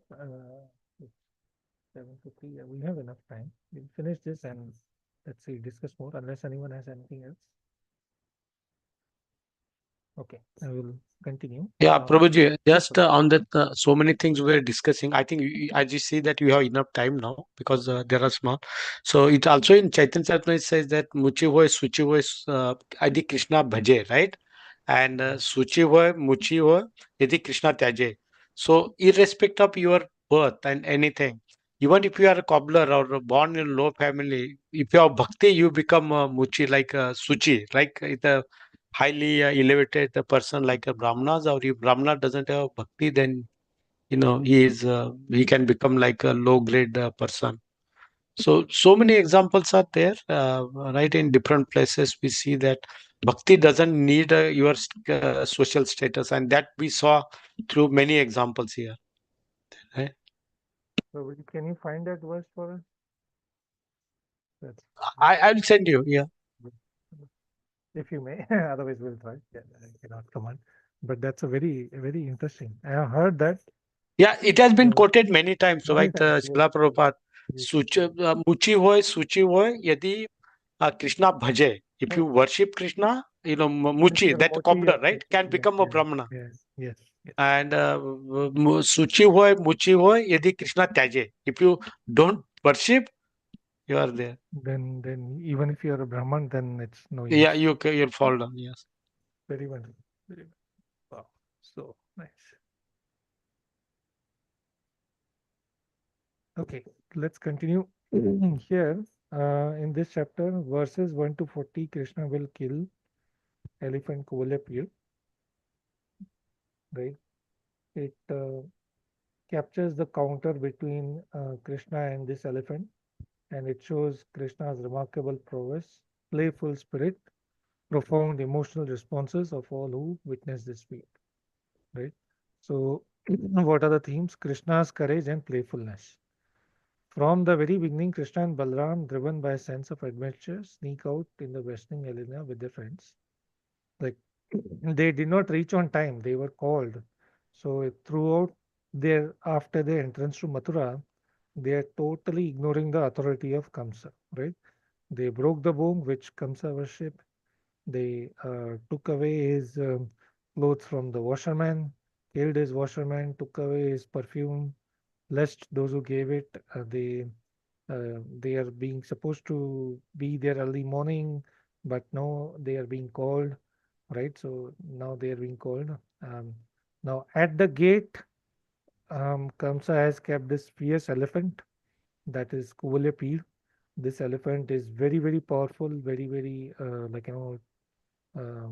intoxicated as well, and it's mentioned like a mad elephant, and it charges on Krishna. Now, in our Vaishnava culture, what is that mad elephant? I can correlate to is Vaishnava Prad. So, if we do Vaishnava Prad, it's like a mad elephant, it will destroy our bhakti. Right? That's one correlation, philosophical correlation over here. So, but Krishna is fearless and he gives a lot of entertainment to the devotees and the Mathuravasis and the spectators. There are these 15 verses which total describe the fight between Krishna and Kuvalapir in depth and graphically. So, like, first, Kuvalapir tries to get Krishna with his trunk. Um, Krishna allows him to touch with his trunk, but as soon as he tries to, tighten the grip, Krishna loosens it. And then he goes behind his feet. So Kuvalapir tries to turn and find him, but he's unable to find. Then through his smell or sense power of smell, he can smell Krishna's bodily aroma, and through that he tries to find, but Krishna dodges him a couple of times. Then finally he tries to take him with his um, trunk once again, but Krishna allows him to tighten the grip, but then loosen quickly. Now again, one correlation I found here, like when the devotees or when people like Shat Gosha, like the four Kumars, they as soon as they get fragrance of aromas of Krishna body, they turn into devotees. But herein we do not see that. Matlab, the power of this Maya is so strong in this Kuvalapir that he is able to he's closer to Krishna, he has a vision, he is getting to get that aroma through the sense he is chasing, but no transformation. He is in that full rage to destroy Krishna. Then Krishna goes behind him and with his tail he grabs the elephant and effortlessly he drags him for like 50 or so meters, and acharyas describe very clearly, and during that time when he is dragging, the elephant tries to attack from left or right, then Krishna moves here and there, and the whole um, devotee or assembly there, they are awestruck, but they are very in full awe to see the beautiful face of Krishna, how he prepares, like how he pulls his this thing back, he tucks his upper clothing in so that, and he prepares to fight to the way he fight and effortlessly drags. Then he leaves the elephant again, this Kolapir, and then um, Kolapir is trying to charge Krishna once again, but Krishna goes aside, and then the trunk of Kolapir hits a very big stone. And then finally, Krishna thinks, okay, people are getting very much upset, like his mothers and other, they're getting very much upset of what's happening. It's our Krishna so dear. Like, how can this Kamsa do this? This is so bad and all. And they are almost about to, like, leave their body in so much of anxiety. So then Krishna says, okay, let me finish this off. So he simply just, like, hits him and then pulls off his trunk, and with his trunk itself, he kills him, right? And then he has two trunks. One is taken by Krishna, other is taken by Balaram. They both take that trunk in their hand. Sorry, tusk, not trunk, tusk. That they take that tusk in their hand, the elephant teeth. Um, it is mentioned graphically again, like some of the blood is oozing out, and droplets of blood with his own perspiration are on Krishna's face, and his face looks so beautiful with that, right? So that's the playful nature of the Lord. He kills the elephant. Philosophically, the elephant represents this Vaishnava Prad, the bad elephant who can destroy the garden. And some other references say that this Kolepir was one of the demon of King Chandrodaya. I forget the name. And then because of the aparad he did, um, and then he gets a curse. And then because of his, like, he's asking forgiveness, then he's given a boon that, okay, Krishna himself will come and deliver you, just like all other devotees. So this is the theme of Krishna's killing this elephant Kovalapir. There is a different rasa. There is rasa and flavor of love, like friendship, parental affection, touch of fear. Those who are devoted and love towards this, Krishna, they feel very fearful. They feel very anxiety. That's also is a way of showing devotion to Lord. Whereas people like Kamsa and demons, they want Krishna to get killed, but they feel very sorrowful when Krishna kills the elephant and enters. Right? So next point, when now Krishna enters that arena after killing the elephant, now it is mentioned there that all the different spectators in that see him very differently based on their perspective. Those in parental affection see him as a small child. Those who are Brahmavadis, they see just the Brahma Jyoti or effulgence. Some see him just as Narayan. Some see him as like the king of Bhuja, which is Kamsa and all demons. They see him as a like death personified. They are very afraid and scared. They want to get rid of him and kill him, right? And some see him as friend. The women who are attracted, they develop that conjugal relation with him. So that's how that proceeds. Okay. So now these two wrestlers, Chanur and Mustik, they challenge the Lord, right? So they tell Krishna that, come on, we have heard a lot about you. When the cowherd people, they go for grazing the cows, you cowherds anyway, you have this battle among each others. So why battling with the kids? If you are so powerful, come, let's have a battle. Let's have the fight between the likes.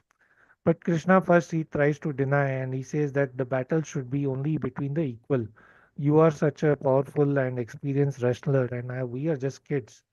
So Chanur is saying, actually, what Krishna would have meant is, like, you are no match for me. Like, the most powerful in the world is Krishna. You're no match for me. Why are you getting that? But he's putting it in a different perspective or a different way. But Chanur is saying, no, no, no. You are so great. Come on, let's have a fight. So he challenges um, Krishna and makes him agree. So Krishna will fight Chanur, Balram will fight Mustik, and then, we know what the results are. So he's insisting on the competing, right? But Krishna says, no, competing the opponent should be of the own age, and that will give value of fairness and respect in competition. Um, but Chanur said that, look, our king is Kamsa, and it is his desire that we fight. If we make the king happy, then everyone is happy. So that is the thought process they have, right? So for the pleasure of the king, let's fight. So then Krishna agrees. He says, okay, if that makes your king happy, I will do that. So that is the rasa of Krishna. It highlights that regardless of diverse experience of those around him, Krishna remains the ultimate source of bliss for everyone who truly repents. So this is like for all the other people of Mathura who are captivated by his beauty and heroism. Um, so finally, in essence, the chapter weaves in intricacy of divine play, profound emotional resonance, philosophical insight, invite the readers to reflect on the complex nature of Krishna and myriad of relationship he nurtures with all beings. Go to next slide, and then this is the theme of all this divine play or Leela. So we saw Krishna's playful nature. With that, he gives joy to everyone, and he is divine, in control, in power. He does different things to give excitement and improve the devotional quality of all others. Strength and fearlessness. He did not care of Kamsa at all. Um, he had the strength. He conquered. He could have killed um, Kuvalapida just by a touch, but he just wanted to have that play and display his strength. So he did that by breaking the bow, killing Chanur Mushrik. That will happen, yet to happen, and performing so many feat. Multiplicity of perception. So as we saw when they enter the arena, different people see him differently, right? So and then the different rasas. This chapter illustrates the captivating concept of rasa or emotional favor in our relationship with the divine. And Krishna, he evokes different rasa, which is uh, friendship, parental love, admiration, and show that the sacred can connect with the souls in multitude ways. Like, doesn't matter where we are, as a king, as a Brahman, as a weaver, as a washerman, as a, as you rightly said, Muchi or Shuchi, whatever. If we have devotion for Krishna, then our birth is successful. Anything else is some siddhi haritostam, like it is just a waste of labor. Dharma and fairness. So Krishna's choice to confront his peers instead of more formidable opponents. So he's like trying to show, he's giving the guidance that only the peers should fight. That is not the right way. It is adharma.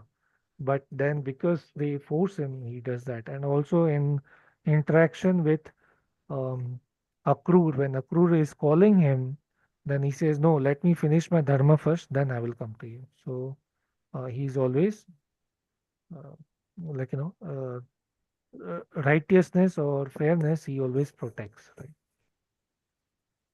Liberation and transcendence, that means whoever worships him gets liberation, and he's beyond the modes of the material nature. He is all time transcendental, and he can give us that freedom. Right? Then heroism, Veera Rasa, we saw that, we discussed that part as well. So, conclusion, together these thematic elements weave a compelling narrative that invites profound reflection on nature of divinity, intricacies of human emotion, and transformative power of spiritual realization. They encourage devotees to engage with divine in the ways they resonate deeply with their personal experience and aspiration. It ultimately guides towards a richer understanding of relationship with Krishna and vast universe around them. Okay. And then these are question and answer. But before that, I just wanted to read through. Let me see if I can find that section of how the different people thought differently. That was very interesting aspect.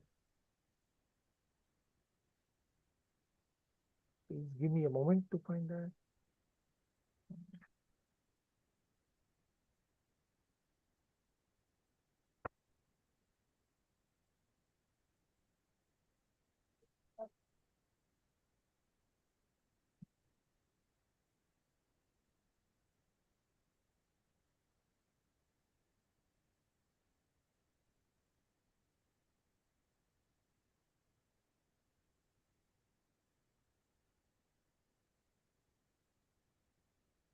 Okay. The various groups of people in the arena regarded Krishna in different ways when he entered it with his elder brother. The wrestlers saw Krishna as a lightning bolt, the men of Mathura as best of males, the women as Cupid in person, the coward man as their relative, the impious rulers as Chastisers, his parents as their child, and king of Bhuja as a death, the unintelligent as the Supreme Lord's universal form. So, seeing Supreme Lord as the universal form is not that of intelligence, right? The best is as devotee, what the devotee sees. Anyway, the yogis see him as absolute truth, and the Vrishnis saw him as the worshipable deity. So that is a different perspective. Ye yathamav, right? So depending on how we respond, how we serve the Lord or view the Lord, he responds appropriately. So now the few instructive question and answers for this discussion. So we open up for good discussion. What specific experience lead to Trivakras transformation, and how do they illustrate the concept of divine grace? Prabhuji has given the answers as well, but we'll read that. Her transformation might be attributed to her deep yearning for acceptance and love, highlighting the interplay between personal suffering and divine's response, suggesting that her sincere devotion invokes grace and leads to her redemption. So, yeah, overall, like irrespective of the position, if one in one whatever position we are, if we are able to serve the divine, he will definitely respond. Anything more to add? The question is that any shortcomings we might have, nevertheless, we worship from whatever the position that we might have, and Krishna will accept it. And in fact, he will promote us to a better platform to offer our devotional service. But in the beginning, whatever the platform we have, whatever the situation we might have, we serve him. I vote. Yeah, yes. Yes Prabhu. और प्रभु जी अगर unfavourable situation आती है तो उनको तो सहन करना सीखना चाहिए। It's okay, yeah, that's right. But whatever is possible, there is a beauty part of Krishna. He will accept the service. But the मन से होना चाहिए service. कुछ बड़े दिल से होना चाहिए. Sincerity of purpose. That phrase of words that keeps reminding me. I forgot, it was, I think, Bhishmadev, somebody said that. Sincerity of purpose. Or maybe in the Kunti Mata's prayer, Kunti's prayer. Yeah, Prabhuji, we always say that it's a bhava grahi, right? So he Yeah. sees our bhava, how Exactly. it is there. He doesn't look at the paraphernalia. There are many examples in, Varkari Sampradaya, like Yeah. Chorka Mela. He was kind of born in such a degraded family, but Lord uplifts him greater than anybody in that temple. Yeah. So he does so many things. So brings up there. Yes. Yes, so wonderful. प्रभु जी दो शब्द याद रखने हैं। Yes. हमें सेवा करनी भावनात्मक, note क्रियात्मक। क्रिया नहीं करनी, सिर्फ कर लिया हो गया नहीं, भाव से। भावनात्मक है, क्रियात्मक नहीं करना है। ये दो टर्म्स बहुत अच्छे है, याद रखना है हमें। And that comes right here in the second question. Okay. In both ways, one can emotional bonds emphasized in bhakti. See that emotional bhava is of prominent importance. let me read that again. In what ways can emotional bond emphasized in bhakti's practice influence one's personal relationship outside of spiritual? This has to come naturally, okay? Don't imitate. Our acharyas keep emphasizing that you don't imitate, because it'll come through that, you know.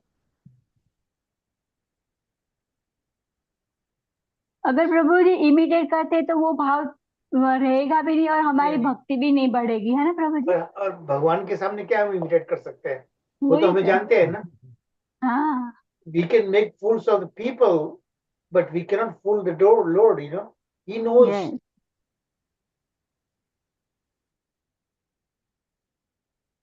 So let's move to the third question. In what ways do the reaction of women in Mathura signify a broader understanding of divine love and devotion? I think we discussed that, but let's read through.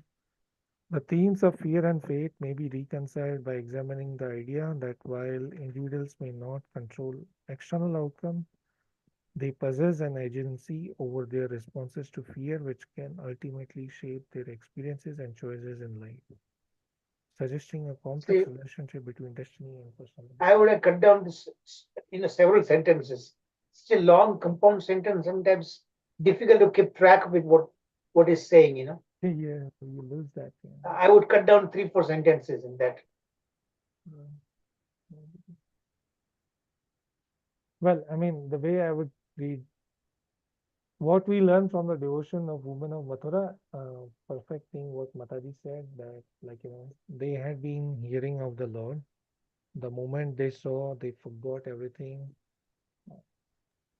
All the 9 symptoms together are witnessed in them, and they are exalted, and it is through the blessings of the See, the Rajaguru. 2-3 important points were there. First, they already heard about him, right?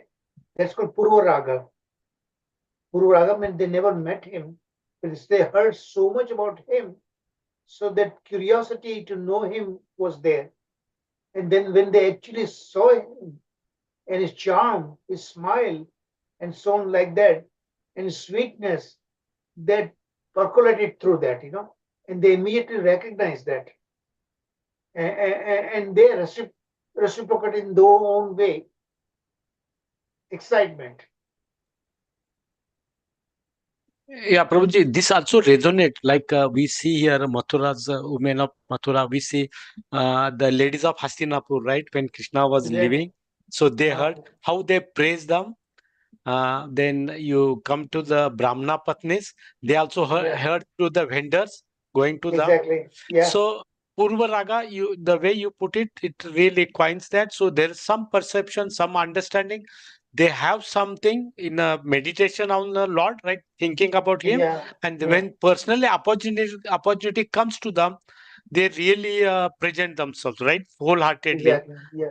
But like us, we also hear about Krishna, but it doesn't impact. At least I don't see me. In May, we hear a lot about Krishna stories, but when we see Lord also, it doesn't transform. But whereas this Brahmana Patnis and the Hastinapur ladies of Hastinapur and we see here Mathura, how the transformation has taken place, right? So they were it's amazing. Yeah. Thank you, Raghu. And with that, we complete the theme. Now open. Even Rukmani ji, he only hears about the Lord and Purva Raga, hai na, Prabhuji? Yeah. And that's what when she sends the Brahmana, the message she sends. Remember, she was in a helpless situation. She didn't Yes, have sir. much time. Her brother, Rukmi, was about to marry her to Shishupal, and father wanted Krishna to marry her, right? But he was really powerless against very powerful son he had, and that's why he had to play around, you know. We will come to that story. Yes, Prabhuji.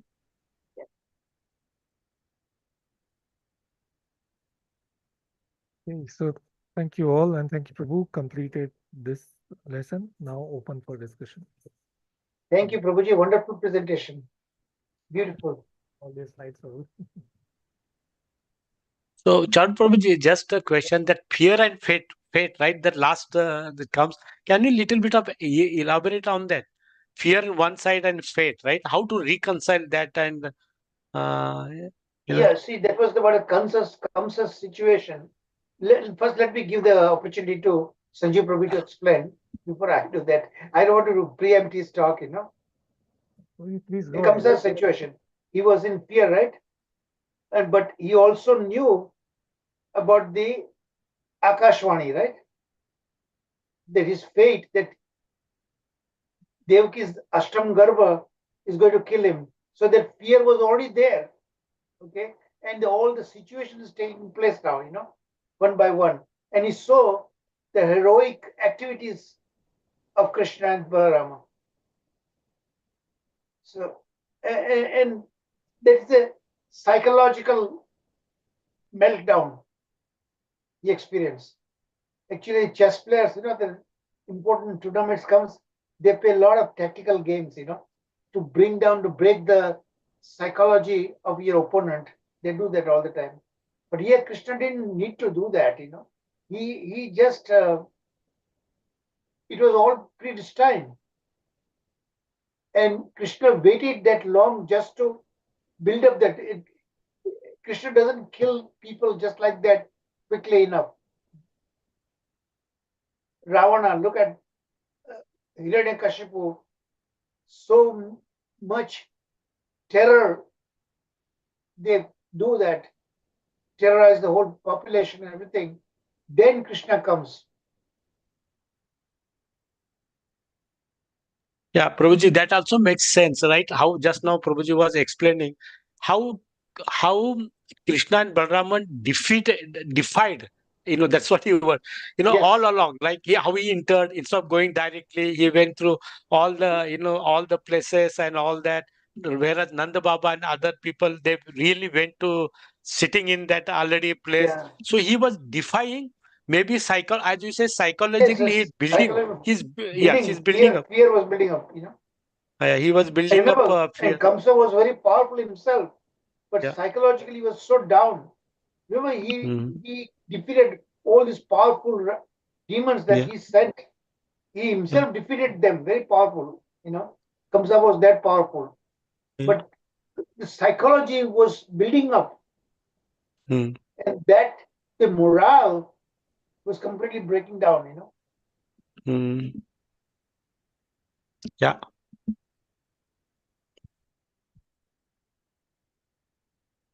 Okay, so any question, comments, please ask him. Hare Krishna Prabhuji, Dandavat Pranam. Very nice class, Prabhuji. Thank you so much.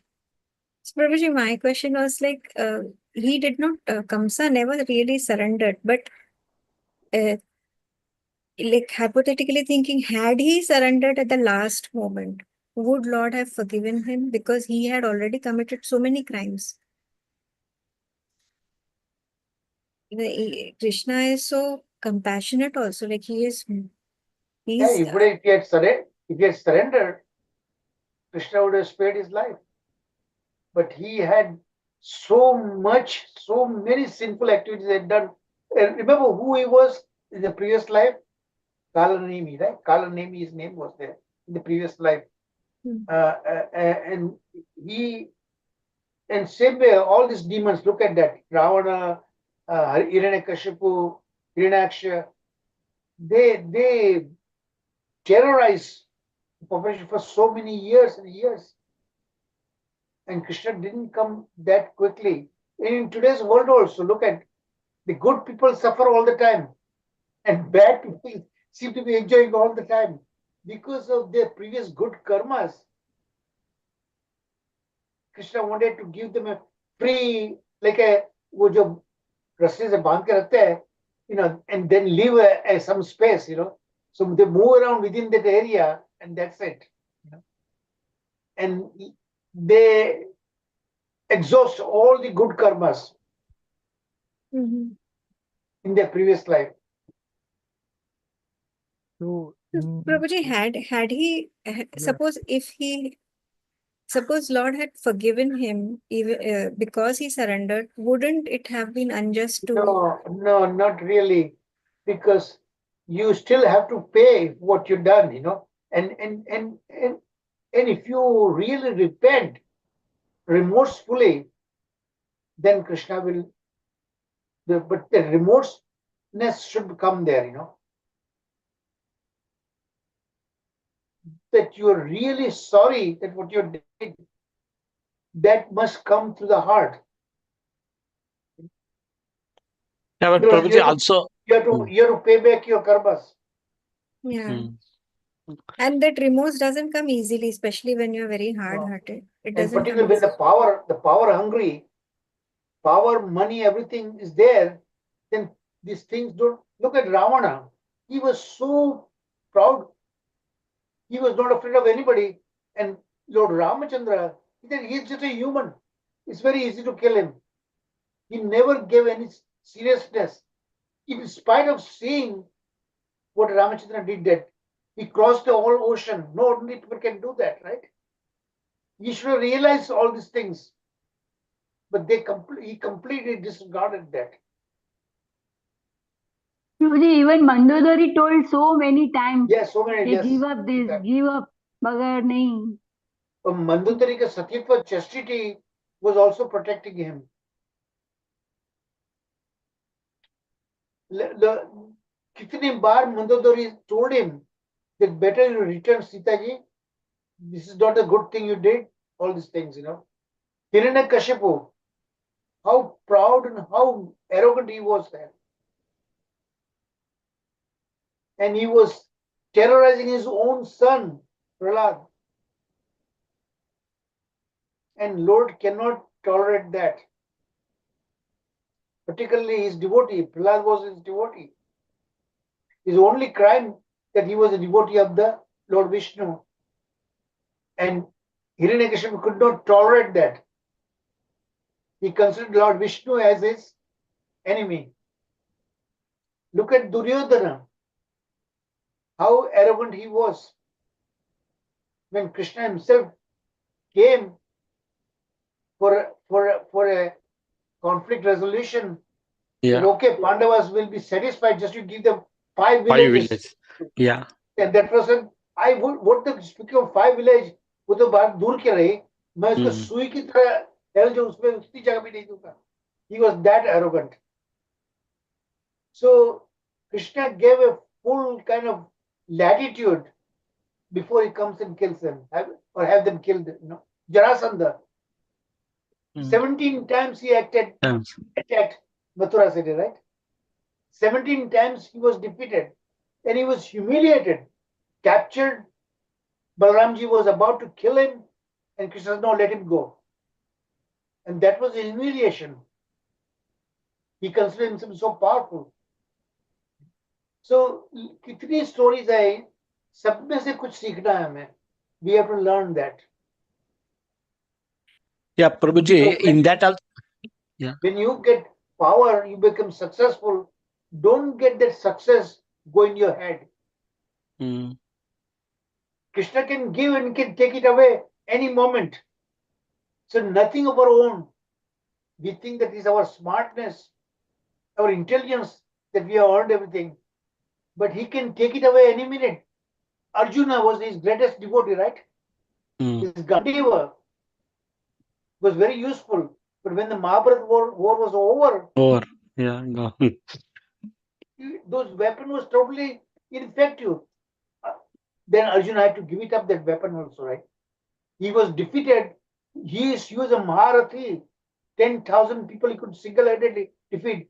But in the forest, when Krishna left this material world, and he asked all the queens to take on the way in the jungle, only a few handful of people defeated Arjuna. That is time he realized that power was given to fight Mahabharata war. As soon as that purpose was over, all his great power was withdrawn. So that is what we have to learn all this thing from that. That any particular skill that is given to us, it is to be utilized in his seva, to utilize other people. Yeah, Prabhuji, it's on that same question. I just the thought is coming. See, one side is the Pandavas, the Duryodhan could not give 5 villages, so Yeah. they were remain there. But here, Kamsa, like mother's question was, had he surrendered? But you see that is where we see that Krishna doesn't leave easily, except one example we see, that is the Kaliya. Yes. Look at the Kaliya. He also was not surrendering, but his And the wives, Kaliya yeah, and his wives prayed for right. that to Krishna, you know. They prayed And for that. the wives were great devotees Correct. because of that. So, yeah, so comparison, if you do that, normally Krishna doesn't leave. It's a pastime, they have to go. But Kaliya is only example we see, Krishna spares him. And it's a mention also, right? Yes. Many times it comes in the discussion. Yeah. Exactly. Good point. Yeah. Radha Vinod Prabhuji, you're bringing good points. प्रभु जी, एक हिंदी में कहावत है, भगवान हाँ जी। छप्पड़ फाड़ के देते हैं और थप्पड़ मार के लेते भी है। बहुत अच्छी तरह आपने बताया, बहुत अच्छी तरह से। So, just one more viewpoint to Santa Mataji's question. If Kamsa would have surrendered, would have Krishna. So, in the Gaur Lila, we see Jagai Madai, who are again one of those reincarnations or rebirth. And most sinful acts they did that, and still, and that is also because of the intervention of Nityananda Prabhu. Right. Nityananda, Chaitanya Mahaprabhu was about to kill them, but Nityananda Prabhu prevented that. So devotee can spare their lives, and Krishna will listen that. Look at the Ambarish Maharaj, Durvasa Muni, how much he harassed him, right? And finally, when he went to Lord Vishnu Loka, Lord Vishnu said, I cannot protect you. You have to go back to my devotee. If he protects, then it's okay. Otherwise, my Sudarshan Chakra will not return. All these examples is teaching us that. So, what Samanta Mataji is asking question, it's a hypothetical question. So it's kind of difficult to answer what would have happened. But based on whatever my reading is that, if you are really remorseful and saying you will not do that again from heart, then Krishna has the power to forgive you, But by and large, you have to pay your karmas. प्रभु जी, एक point यहाँ है, वो भी है कि हमें प्रतिकूल भाव से भक्ति नहीं करनी चाहिए, अनुकूल भाव से ही करनी चाहिए. There is that verse. What is the definition of that verse of Rupa Goswami? Anna Abhilacheta Chunnam. Anna Abhilacheta Chunnam. Jnana Karmani Anavarta. Anukulena Krishnanu Silanam. Exactly, that point, the second part of it. Yeah.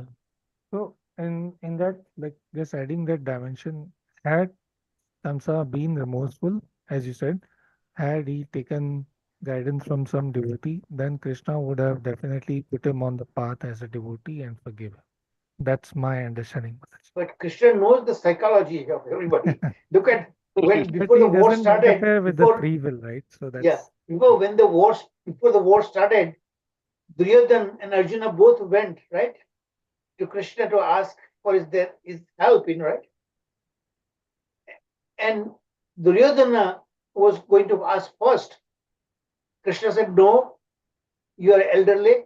Arjuna is younger than him. He should get a chance. And finally, it turned out Duryodhana got a chance. He could have asked himself, right? But power, he did not ask for Krishna's help. He wanted his army, Narayan Sena. How Krishna gave him a chance, but Krishna knew what actions he will take. Right? That he could have asked Krishna to come to fight on his side. प्रभु जी, गुजराती में कહેવત છે ને, વિનાશ કાળે વિપરીત બુદ્ધિ.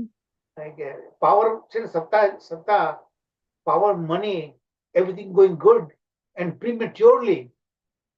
You're very handsome, beautiful,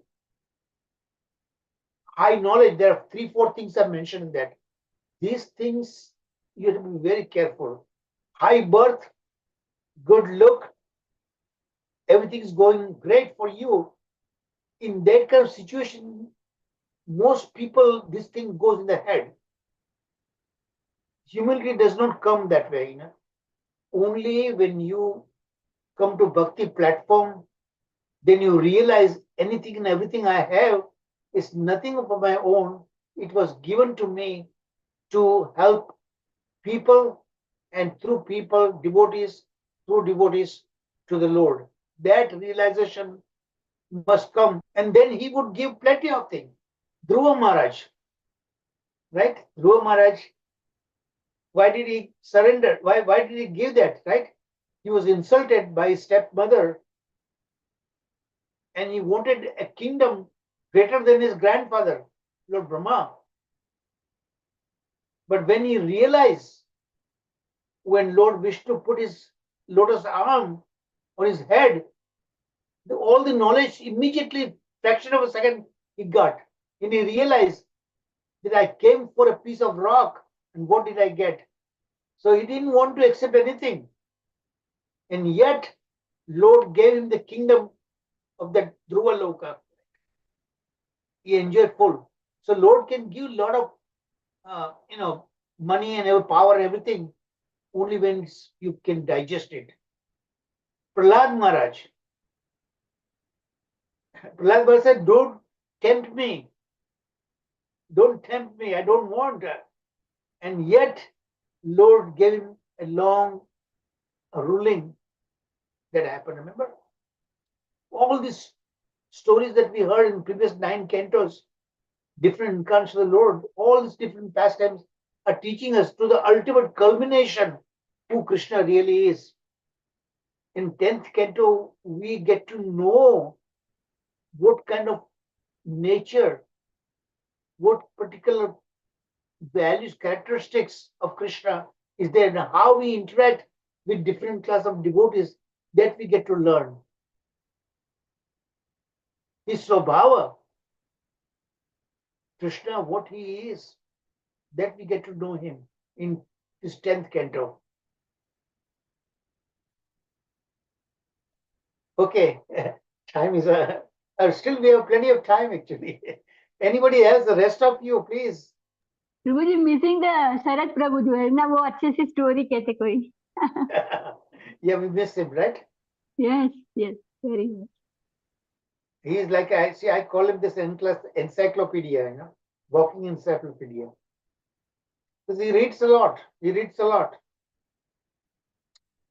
Prabhu ji Okay, एक point बहुत अच्छा है प्रभु जी, जगाई मगाई के बारे में जो संजय प्रभु जी ने बताया, तो कि भगवान ने उनको अच्छे से मतलब फॉरगिव कर दिया, मगर दूसरा भी एक ज्यादा से जो सोसाइटी जो थी उस समय, उन्होंने उनको एक्सेप्ट भी किया जगाई मगाई को. दिट इज मोर इम्पोर्टेंट कि डिवोटी के फैमिली में आ गए, फिर वो डिवोटी भी हो गए और आगे भी मतलब उन्होंने सेवा भी की. वरना ऐसा होता है कि कृष्ण लीला में अगर जो कोई फॉर एग्जाम्पल कालिया था, तो वो चला गया दूसरी जगह में, मगर किसी ने एक्सेप्ट नहीं किया सोसाइटी में. मगर जगाई मगाई को तो वो और ज्यादा मर्सी मिली भगवान की, कि उनको सोसाइटी में सबने एक्सेप्ट भी कर दिया. प्रभु जी Actually, Radharani is like I say, is much more merciful than. So Radharani की mercy होती है ना, तो वो कृष्ण से बढ़ के होती है. And Krishna will listen to her. She recommends, Krishna, please take another look for this devotee. So Chaitanya Mahaprabhu, as yesterday I said, when Sanjay Prabhu was raising that point, that's because Radharani's mercy. That's why Prabhupada said, we serve Krishna through Sri Radhe. Hare Krishna. Can I say something? Please. Regarding that point which Raksha Mataji said about Jagai Mata being accepted, actually they had to do a lot of tapasya for that. They were not immediately accepted. Then they built the ghat with their own hands. They built the Madhai ghat, and then they would wash all the clothes of the people who would come there the inhabitants would come there to take bath. They would bow down to them. Then some of them were really treating them badly, throwing stones at them, spitting at them at the beginning. But then later on, they were still very humble, bowed down to them, asked for their mercy, asked for their forgiveness. And then they were washing their clothes, giving them some, all kinds of services on the ghat. And this slowly improved their image. And then finally they were accepted. He was given a chance primarily because of the intervention of Nityananda, Lord Nityananda. Yes, correct. Lord Yes, Nityananda. Vaishnav Seva from Mataji. Vaishnav Vaishnav Seva. Seva, बहुत yeah. Yes, And yes, very true. they actually injured Lord Nityananda. Still, Yes. Lord Lord, they Nityananda showed gave that them. mercy. Yes, Prabhuji. Very true. Yes, Mataji. Thank you so much. Thank you. So, if there are no questions, then we'll finish the class earlier. Then, are there any more questions? Or Sanjeev Prabhu, you want to make a final words? Hare Krishna Prabhu, no, I think we covered a lot and very lively and useful and interesting comments. So, yeah. Thank you, Prabhuji. It was I nice. can do the. And all the questions, participations, we are very, very grateful. I always encourage this interactive. In fact, do you realize we learn more in this discussion section than the actual lectures? In fact, I Yes, get to Prabhuji. learn so much also when you ask Yes, questions. Prabhuji. Very true. Very true. Discussion is very So, interesting for me. exactly.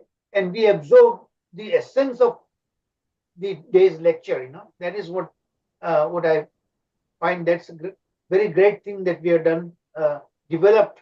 And that is, instead of just summarizing one person in a question and answer format that I introduced, that is the best way to learn. And why I keep encouraging everyone to participate is because you learn more when you ask question. And when can you ask question? If you go through my PowerPoints, read the chapter yourself, then question will bound to occur in your mind. Dozens of questions will come to your mind. But if you don't study, don't come prepared and attend, half of it will go above your head. Okay, with that, I'll stop. And thank you again very much. So we wish you both, every one of you, a wonderful, wonderful week ahead. And Can I next do the week, Narasimha Arti, Prabhu? Sorry. yeah. Next week we will do that brainstorming seva. Go ahead, Archana Mataji. Then let's conclude the class. Thank you. Namaste Narasimhaya Prahladaladadaine Hiranyakashipurvakshaha Shilatanka Nakhalaye Ito Narasimha Parato Narasimha Yato Yami Tato Narasimha Bhai Narasimha Hrudaye Narasimha Narasimha Madhim Sharanam Prapade Tava Kara Kamala Varena Kamadbhuta Shringa Dalita Hiranyakashipu Manubringa केशवद्रिता Narhari रूपा जय जगदीश हरे जय जगदीश हरे जय जगदीश हरे जय नरसिंहदेव जय नरसिंहदेव जय प्रहलाद महाराज जय प्रहलाद महाराज जय जय प्रभुपाद प्रभुपाद प्रभुपाद जय जय प्रभुपाद नरसिंहदेव भगवान की जय भक्तराज प्रहलाद महाराज की जय कृष्ण प्रभुपाद की जय हरे Krishna thank you very much Thank you, Archana Mataji. Thank you everyone. Thank you Prabhu. And have a wonderful, wonderful week ahead. Thank you. Hari Bol. Thank you, Prabhuji. Dandavat pranam. Thank you, Prabhuji. Thank you, Sanjay Prabhuji, for so Sanjay wonderful Prabhuji, class. thank you for a wonderful class. Thank you, Sanjeev Thank you, Prabhuji. Sanjay. Hare Krishna. Prabhuji, Hare Krishna. See you So take a rest, relax. next week. Hari Bol. Thank you, everyone.